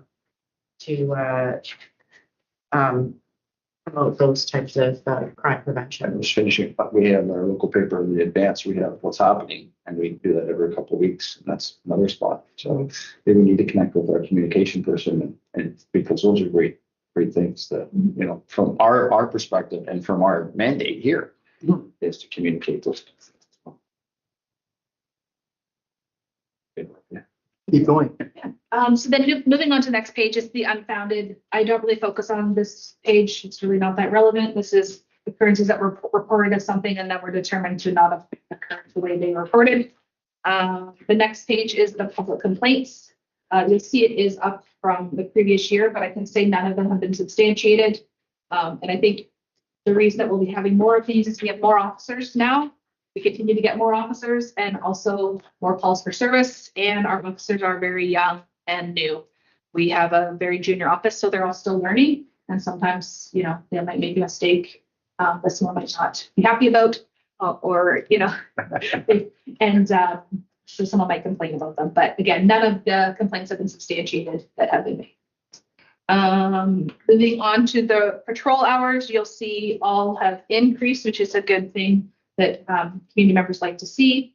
Foot patrol is up significantly, as well as the school patrols up and urgent patrol.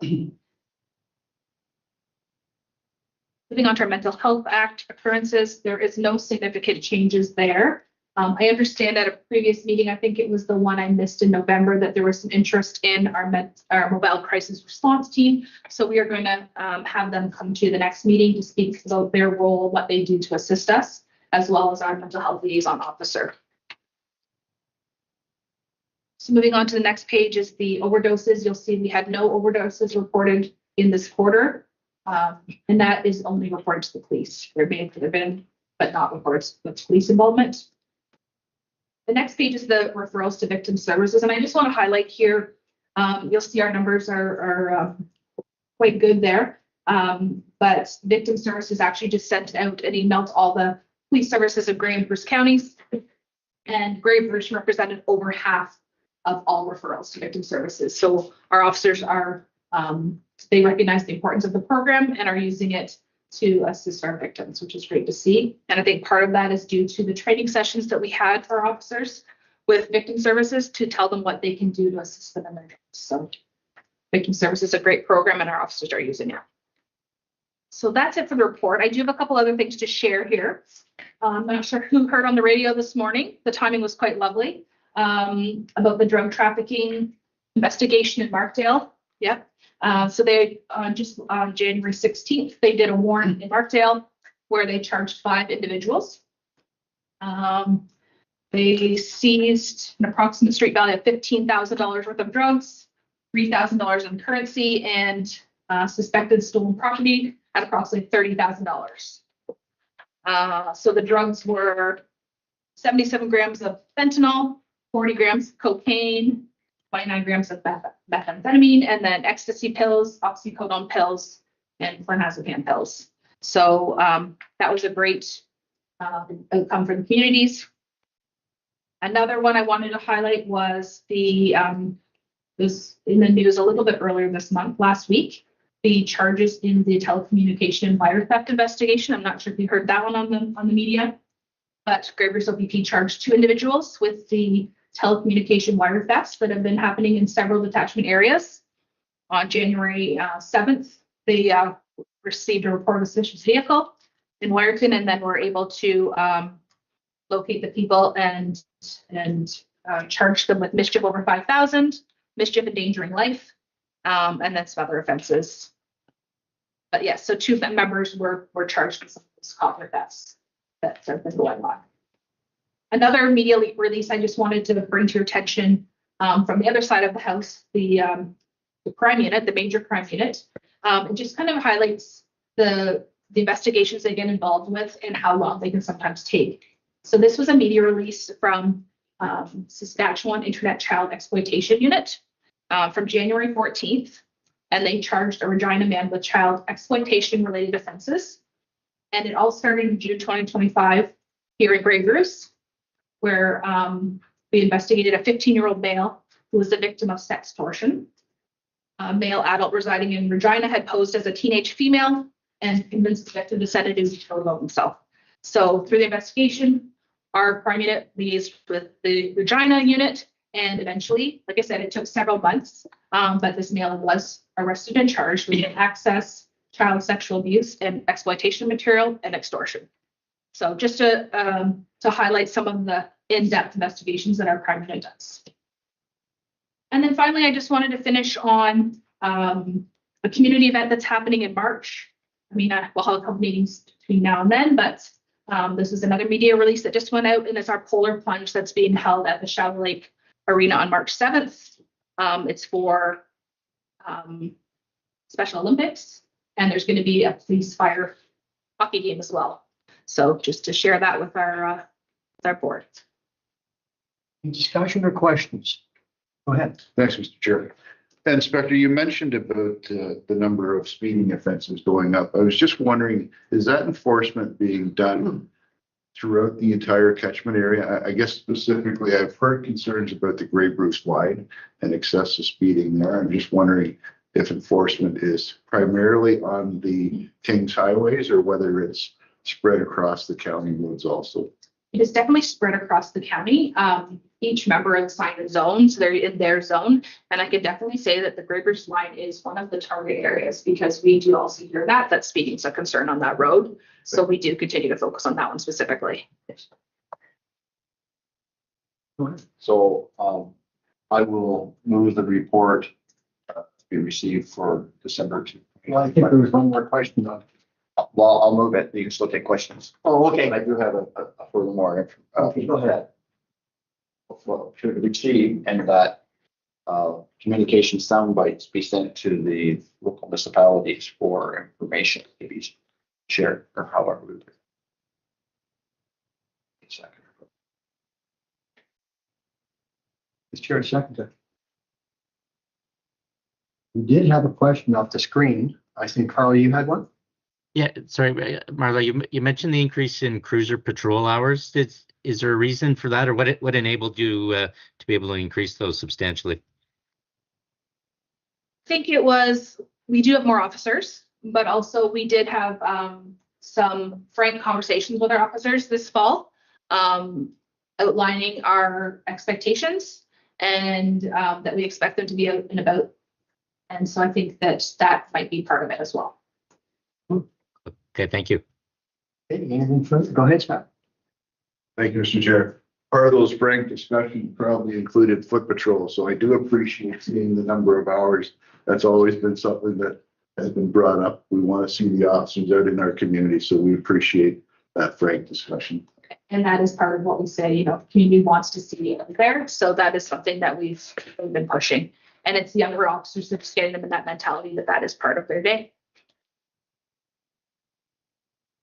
Just curious, the legislation that appears to be imminent federal government and the Conservatives going to back with respect to changes in bail and all these situations. Do you have local statistics that suggest that you've seen situations where the perpetrator is allowed out on bail and repeats their crimes because of that?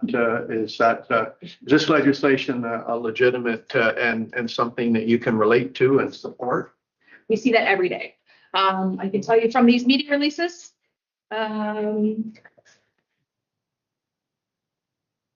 those ones, but these people here, one of them was charged with failing to comply with the release order. So he was out on some kind of release and he's going around cutting the wires. So I would say a lot of our members or people that we arrest are charged with some sort of a bail violation as well.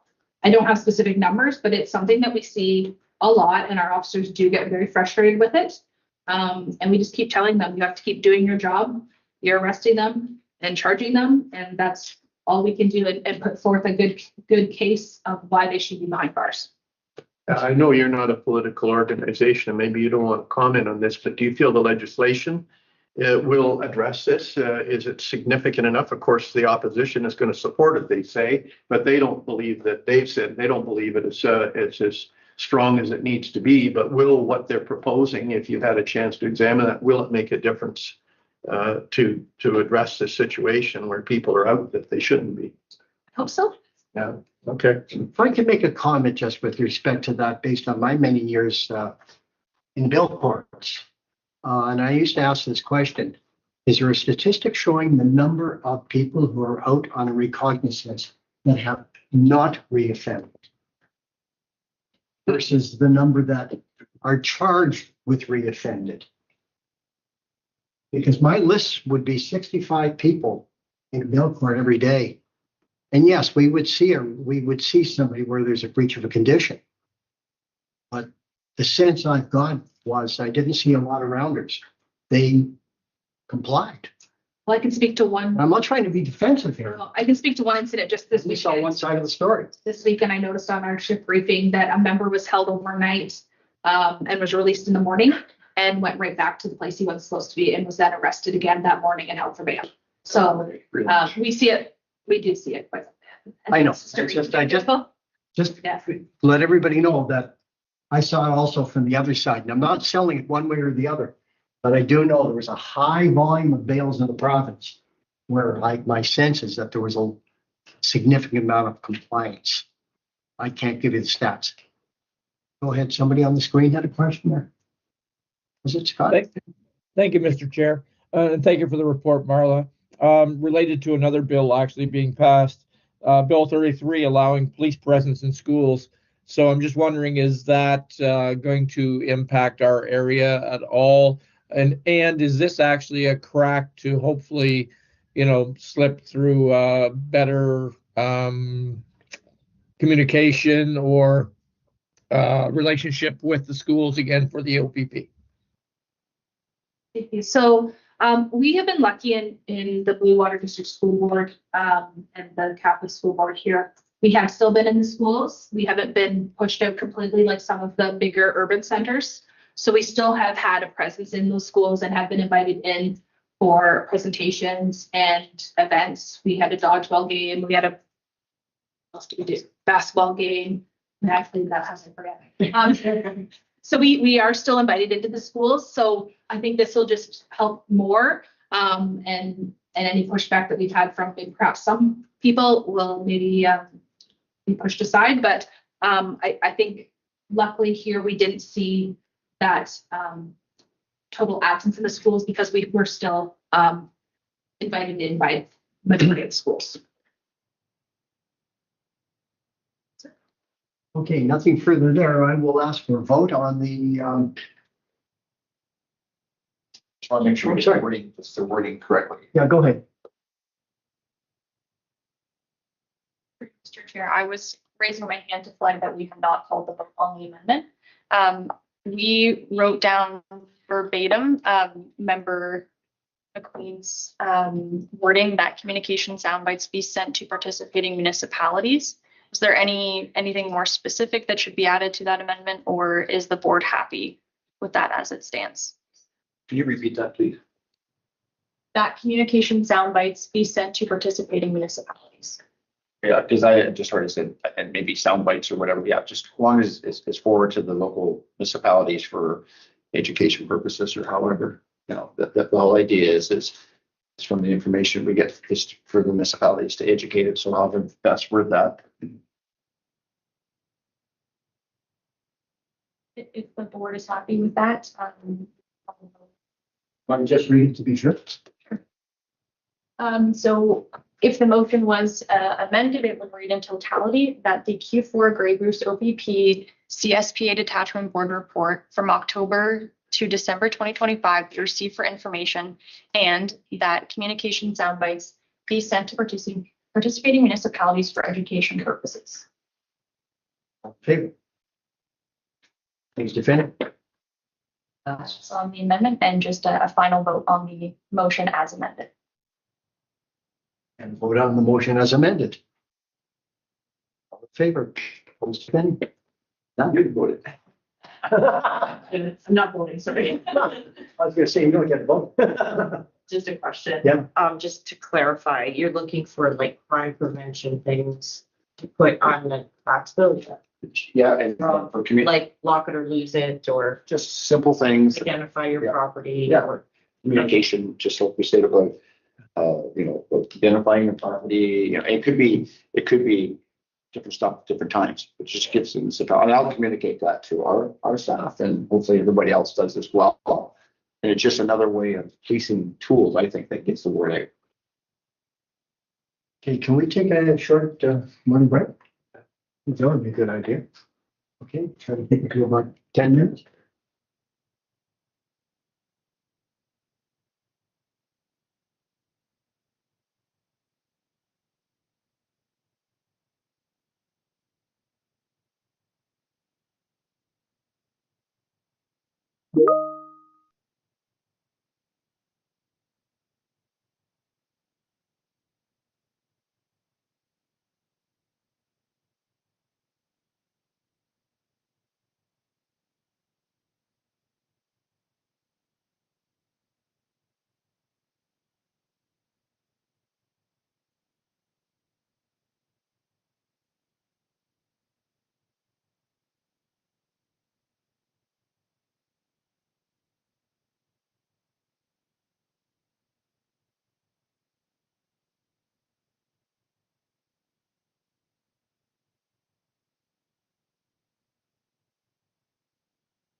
Absolutely.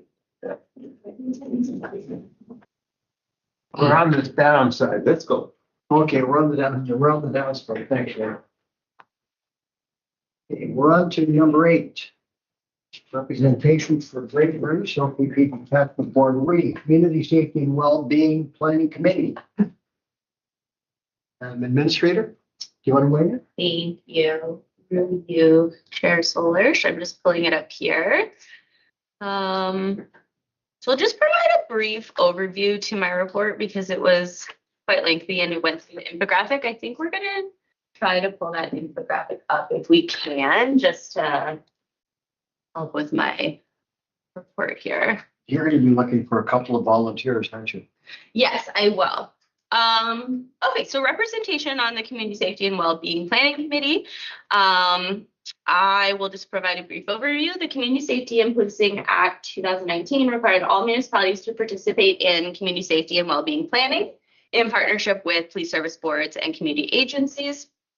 To support this mandate, the Grey Bruce CSWBP Steering Committee has recommended that the Grey Bruce OPP Detachment Board formally appoint 2 members and 1 alternative to the advisory committee. The purpose of these appointments: board representation ensures that policing priorities are fully integrated into regional community safety planning. Participation strengthens alignment between the detachment action plan, regional risk trends, and multi-sector initiatives. Let me see. I did provide a governance overview in my report because it can get not confusing, but there's a lot of different tables. We're going to try and pull it up big here, but that infographic there really just explains it in more depth. So I won't go into everything, but if you have a specific question on an action table, I'll do my best. I simply I am a representative for Georgian Bluffs on the committee. So I just participate on the municipal rep table. And then the role of the detachment board in this would be, they'd be participating on the advisory committee level. And then the coordinator may also put you on an action table. We have no control over which action table. Like I mentioned, I was put on the municipal rep working group. But that's something that you may also be put on. Something I left out of the report, I apologize, which may determine who wants to volunteer, is how many meetings there are. What's your commitment level? So basically the cadence for advisory committee meetings, which is the overall meeting, is quarterly. I have the specific dates. I'll just run through them. They're always on Tuesdays. So we have one on March 24th at 1, one on June 16th at 1, September 15th at 1, and December 15th at 1. That's the commitment there for 2026. And then, as I mentioned, you'll also likely be put potentially onto an action table or another group. I'm on the municipal rep working group, and we meet monthly on the second Tuesday of the month at 1.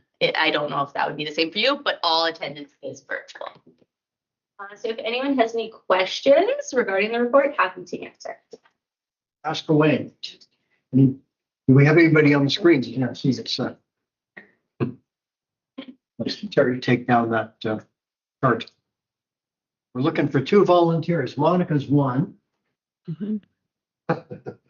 I saw 1 hand go up. Are there any others that are volunteering?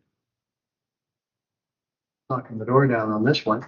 You're going to need a second. Oh, please. So just speaking to that, I speak of the community safety wellbeing plan often and how we work in conjunction with them.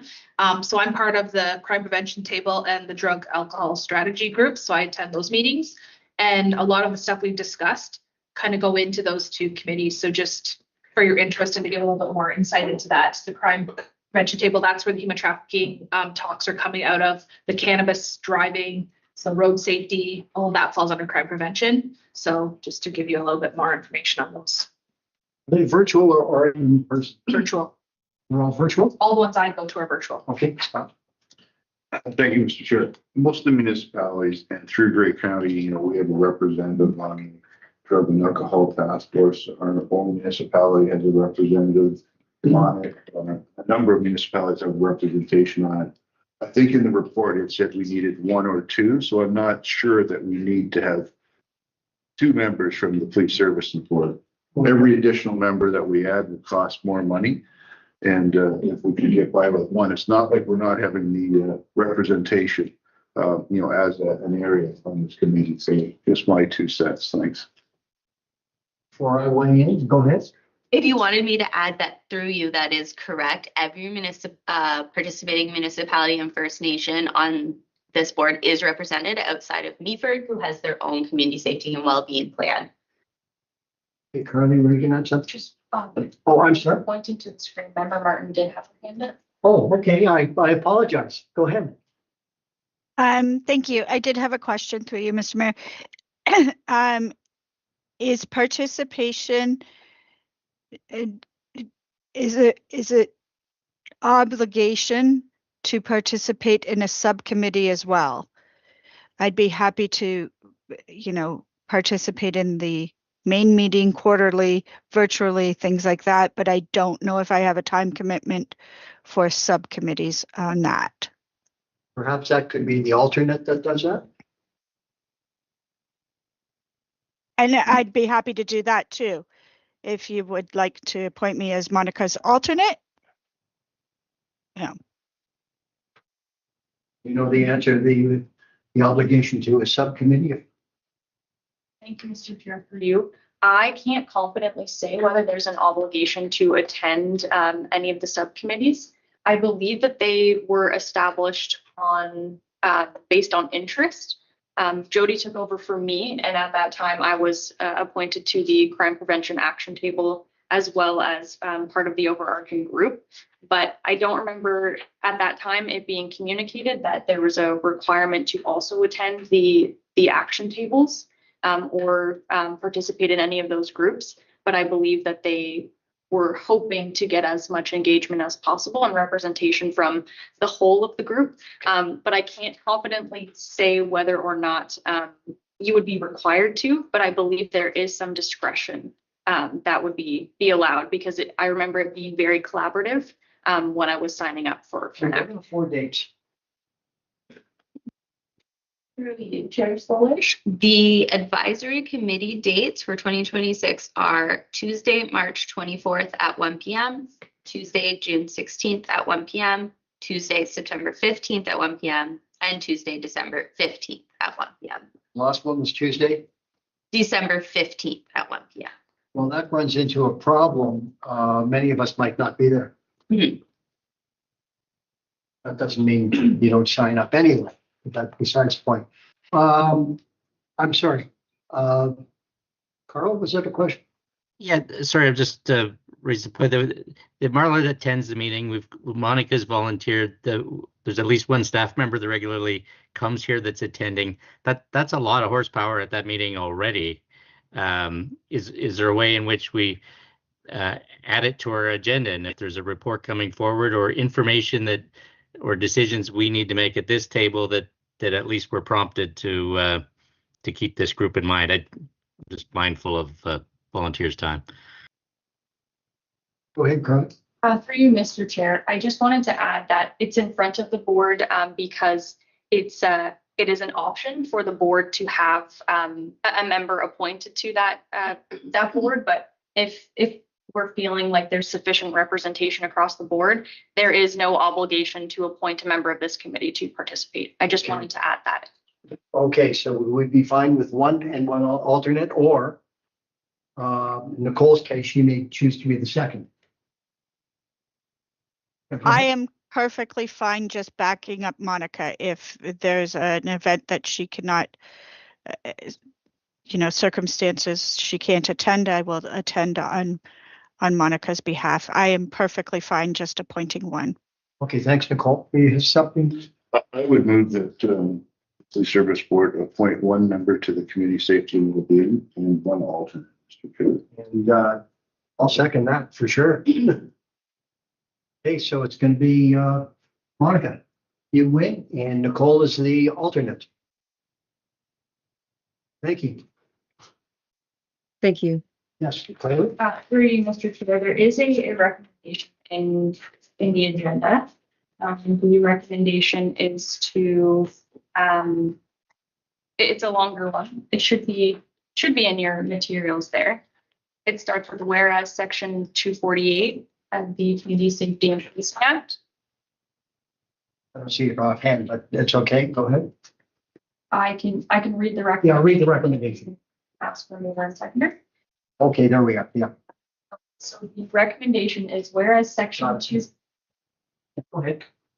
I got it. Go ahead. Go ahead. Whereas Section 248 of the Community Safety and Policing Act 2019 requires municipalities to participate in community safety and well-being planning in collaboration with police services, boards, and community partners. And whereas the Grey Bruce CSWBP Steering Committee has recommended that the Grey Bruce OPP Detachment Board appoint 1 to 2 members to participate on the CSWP Advisory Committee to ensure effective integration of policing priorities within regional planning. Now, therefore, be it resolved that the Grey Bruce OPP Detachment Board hereby appoints 1 member and an alternative to serve as the board's representatives on the Community Safety and Wellbeing Planning Advisory Committee, and that the following members and an alternative are hereby appointed as representatives until replaced by resolution of the board. Appointed representative member Monica Singh Soares, and appointed alternate member Nicole Martin. And that the board administrator be directed to notify the community safety and well-being coordinator of these appointments to ensure representatives are added to the official membership list, and that attending members provide a brief verbal or written report at the subsequent Grey Bruce OPP Detachment Board meeting summarizing key information and takeaways. You're a mover. That's what you. Mover is member McKay. Seconder. Member Wood. In favor. Opposed, if any. None. Passed. Any discussion, I should ask? Should start there. I was moving too quick. I think the discussion was over. Thanks, Gary. Okay. Consent agenda. For clarity, I will briefly outline the purpose and process of the consent agenda. Consent agenda groups together routine, procedural, or informational items that may be approved collectively through a single motion. This approach supports efficient meeting management and ensures the board's time is reserved for substantive matters. However, any member of the board may request that an item be removed or pulled from the consent agenda prior to the vote. A pulled item will be considered separately. A request to pull an item is procedural in nature and does not reflect opposition. It allows for additional discussion or clarification. Are there any items that any member would like to have pulled from the consent agenda? There are none. This was a matter that myself and the administrators wanted clarification on to be sure everybody was aware of it. Be it that the consent agenda be received for information, or that the consent agenda be received for information as circulated. All in favor? Opposed, if any. You're in second, Mr. Chair. I need a mover and a seconder. Thank you very much. Moved by member Wood and seconded by member Rini. All in favor? Opposed, if any. Carried. New business. Update on the verbal report on Zone 5 meetings. Myself and the vice chair attended the Zone 5 meeting virtually. And if you quick summary of it, the guest speaker was Andrew Maxwell from the Waterloo Regional Police Association. The topic was navigating the Ontario Police and Adjudication Commission, adjudicators' costs, and recent decisions. Provincial board, which is a provincial board that hears police adjudication and disciplinary and other matters.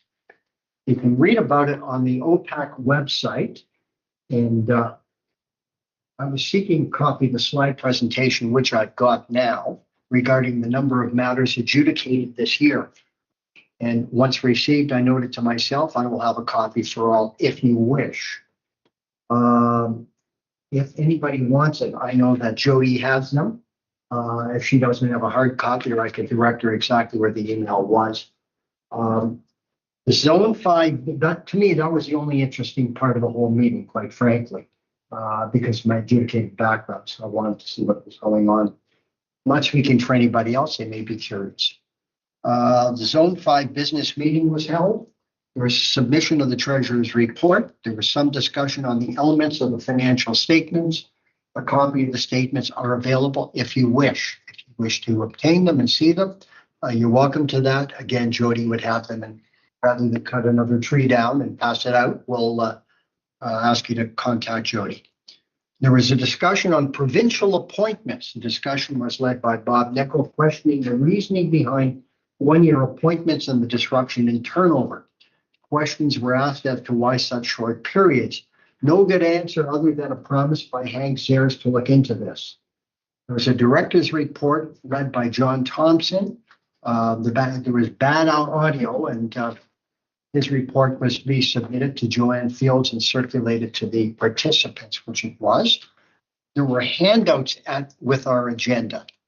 Neither were discussed at the meeting. They were just available for reading if you wish.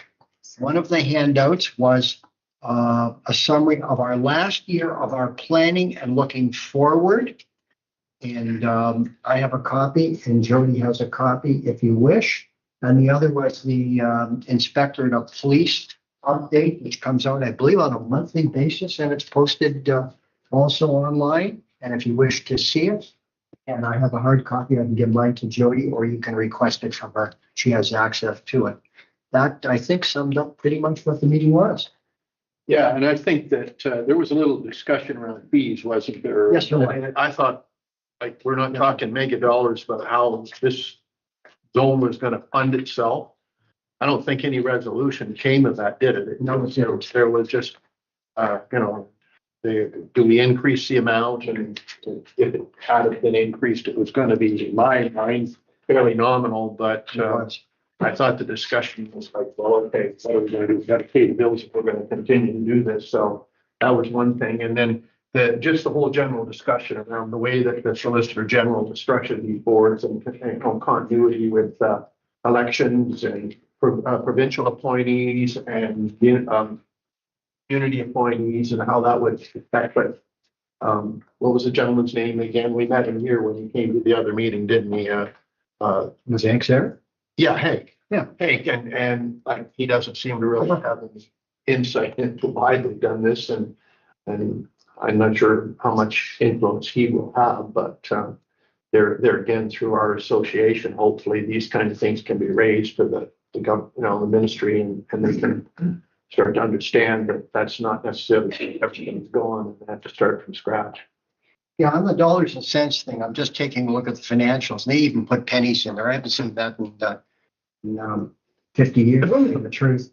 But example, they would put photocopies in $15. Scotiabank investment was $4,741.16. So we weren't talking a lot to really bang our heads. You gotta do what you gotta do to be a member. That was it. Any questions? I think both Bob and myself covered. No. Oh, I'm sorry. Go ahead. What kind of attendance if you went in person? Oh, no, it's all virtual. Also virtual. No, that's because of the time of year. I think, isn't there going to be actual attendance don't they do actual attendance, Jody, when we're not in the nicer weather? Chair Solers, yes. Yeah, virtual in the winter, I believe, and then in-person attendance at various locations to be announced in the spring. Okay. I'm sorry, Scott. Did the chair and vice chair get any value added from your participation in that meeting? Yeah, I was in Phoenix. I went to a museum after. The content and material, did that help you at all? And from my personal side, yes, because there was a whole discussion, not a discussion, but the presentation was on the with respect to the police commission and adjudicative process. I found that very informative to me, and that did help me in this whole situation. Other than that, to look at, as Bob said, look at the financial information and talk about some of the matters that were there. Just tell me how much. Nothing came of importance to me to share. So. And correct me if I'm wrong, but there were a lot of members that were not present. Oh, yes. Yeah, like it was not well attended. And so I don't know, after only one meeting, it's hard to judge, but this presentation was certainly meaningful, but what the next meeting will have and to drive to Kitchener or whatever, to attend the next one in the nicer weather is, I think maybe a little too early to make past judgment on the value of this and the cost related to it, time and money. And not in gas, but in mileage, somebody would have to pay the two of us. Right. And so I guess I think we need to sort of, these quarterly, aren't they? The meetings, judge after maybe one or two more, but other members of the zone, like I said, there's zero participation. So. Go ahead. Anything. Just keep your eyes wide open. Certainly attended lots of those meetings in the past, and I never left with an aha moment from any of those meetings. So I just want to make sure that, there's some value. And if you're asking from a financial standpoint, there's got to be fair.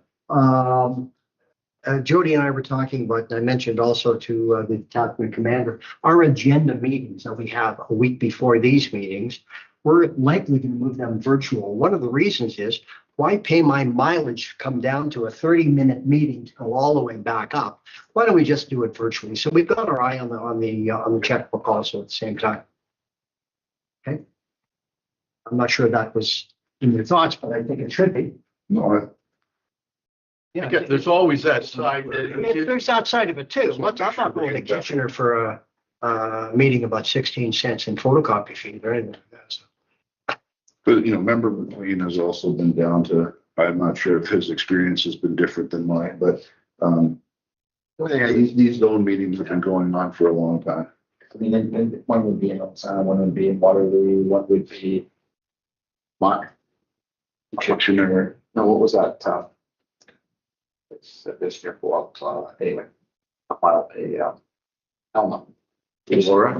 Laura, yeah, but they've been in Helma. Move them around, but you're right. Nothing's got to be family in Maplehurst. I mean, the one thing, I guess it's a networking thing as well, but. Yeah, it is. So I see that the importance in the annual meetings.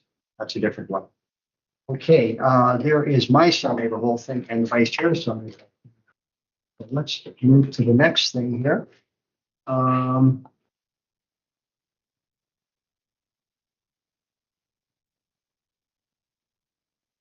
Unfinished business. I don't think there was any, was there? None. Consideration of motions where notice was previously given? None. Notice of motion and discussion of motion, discussion, and inquiries. As a reminder to board members, the following outlines the process for providing a notice of motion or adding an item to an upcoming agenda.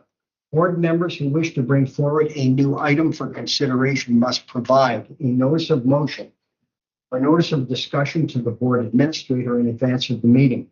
The notice must include the proposed wording of the motion or a brief description of the topic for discussion. The item will then appear on the current meeting agenda under notice of motion, discussion, and inquiries. Information only will be added to the next meeting agenda under motions where notice was previously given, at which time it may be introduced, debated, and voted on. Are there any notices of motion or discussion or inquiries that have been provided to the board administrator in advance of this meeting? None. There should be none. Okay. Bylaws. No new bylaws, nothing on it. Closed session. Going into the closed session. That the Grey Bruce OPP board moved into the closed session at, and the time is 11:30 a.m. In council chambers with the chief administrative officer or designate. Manager or legislative clerk, services clerk and board administrator remaining in the room to discuss Detachment Commander Performance Evaluation for calendar year 2025 as it relates to personal matters about an identifiable individual in accordance with Section 44 Sub 2, Open Meeting Exemption B of the Community Safety and Policing Act 2019. Is there a mover? McQueen moves it. Is there a seconder? Member Soares seconds it. We'll have a discussion in 1 minute or less. Yeah. Go ahead. All in favor? Voting? There's no discussion. Is there any discussion? We're in favor. All in favor? Opposed, if any? Passed. Okay. We're coming Mr. back Chair? out again. Sorry. If you could just allow me a few minutes to switch over to closed session. Okay.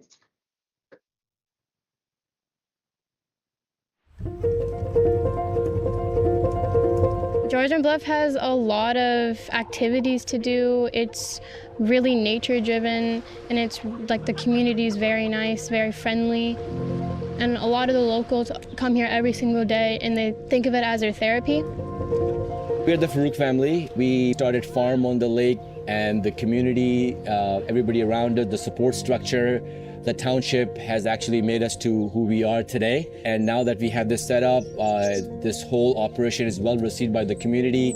People drive down from far, far away to do camping, glamping with us. A lot of people come from far away to see the goats, and they're really amazed. Sometimes we feed the babies in front of them.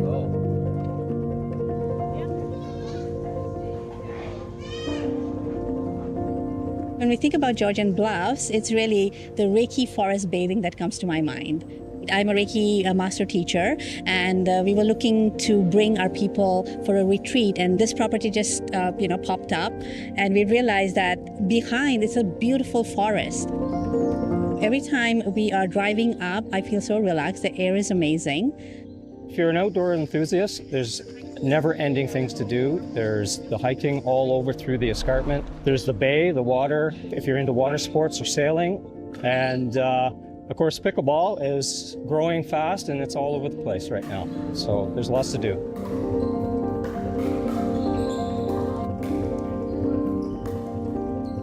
What we enjoy the most about Georgian Bluff is having access to the beautiful nature around us, the cultural impact from the First Nations to the local artists. The trails and so many great things to do, and lots of business opportunity here, and tourism as well to support our business.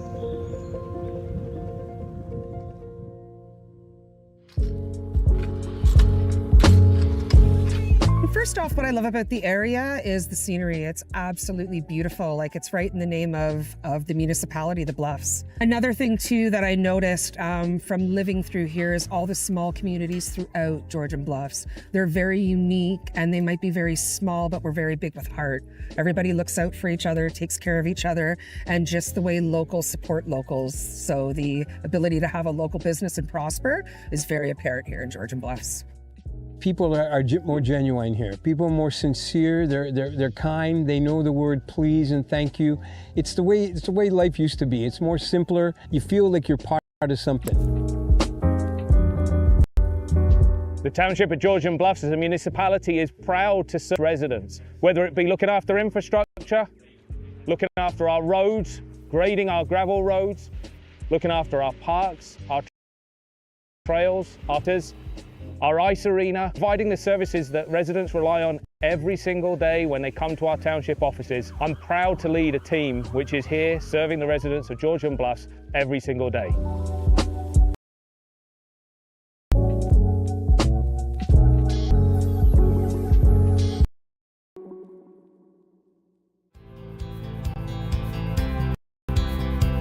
What we'd like to see Georgian Bluffs going forward is really, more people coming to experience this beautiful energy, this relaxed energy, because over here in Georgian Bluffs, I can hear the wind, I can hear the trees talking. It's just amazing, really relaxing. Welcoming more people, yet with the same foundation and principles of community, of respect, and of more.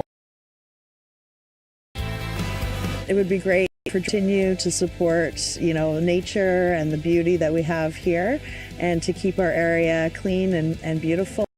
I hope to see more local businesses, more sustainable living, and more families just moving up here, living and prospering off their land and their property. For me and my family, Georgian Bluffs means being close to nature. Having the escarpment to hike and the water of Georgian Bay at our door is something that draws us to being part of this community. The family-friendly neighborhoods, the fact I can connect with my neighbors and see them on the street, say hello, and I know the people I'm seeing each day, is something which for me is something I treasure and my family treasures about being in Georgian Bluffs.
We are Canalma de Vries, and we are coming to you dual acres, the Georgian Bluff, that we horse and sleigh. So I have Dan and Juliet. Dan's a 12-year-old gelding and Juliet's a mare. Dan, people come here, we invite them to come back to our shop and they can get ready to go, get dressed, whatever they need to do, and stay warm till the ride event starts. The horses out of this sleigh shed and they get on and we take them roughly for a 4-minute ride in softwood bush. Is in the woods. We return here, we drop them off here. They can go in and there's a big, they can also enjoy a cup of hot chocolate. We build all our own sleighs and there's a reason for that. That is sleighs in Ontario with a stance runner width of 3 feet. And that was designed to work in the bush and whatnot. But a 3-foot stance is very typical for like hauling water. There's always one. And that second motion is the motion that'll tip the sleighs. So I rebuild all the sleighs to a 4-foot wide. And that's very stable. There's no, you cannot tip them. Our sleighs are adaptable to handle wheelchairs, which we discovered early. There was that need there, the disabilities need that we needed to provide. We've done lots of charity work. We did a ride here on the farm. That actually helped really for people to be aware that we were here. But we always have a passion, especially for children with special needs. That was one way that we were able to give back to the community. Every year we host a ride here for the GRACE program, which is the Georgian Riding Association for Challenged Equestrians. Horses and dog sleds are exactly the same. If you want the horse or the dogs to go right, you say gee. If you want them to go left, you say ha. I've done thousands of rides and I never get tired of it because it's the horses that are the enjoyment. And the people are, we have them all over and there's so many different stories and so many good people out there that you meet. I hope that when people come to our farm here and enjoy a sleigh or wagon ride through the bush, that they enjoy the bush, beauty here, and just go away feeling relaxed and rejuvenated.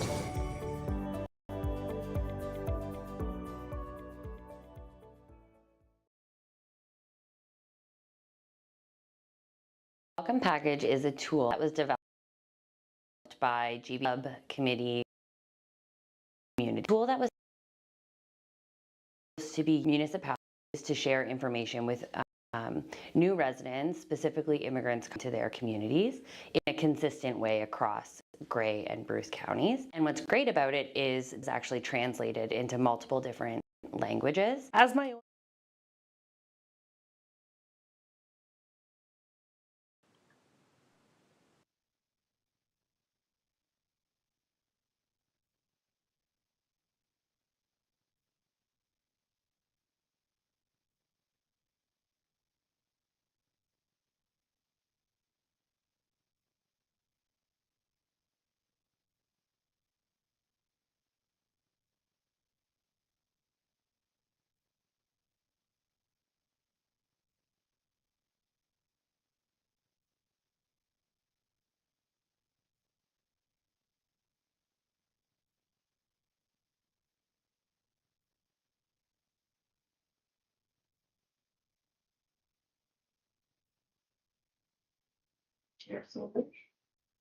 There's a second option there with comments provided.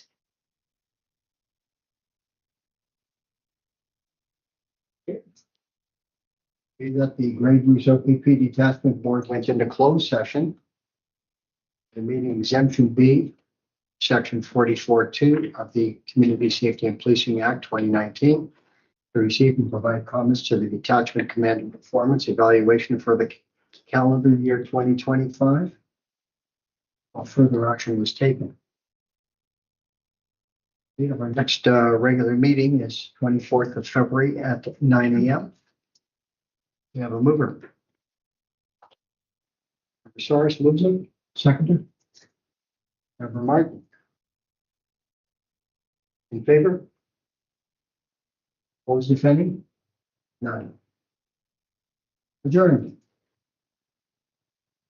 Yeah, but we'll get at the next meeting. That's right.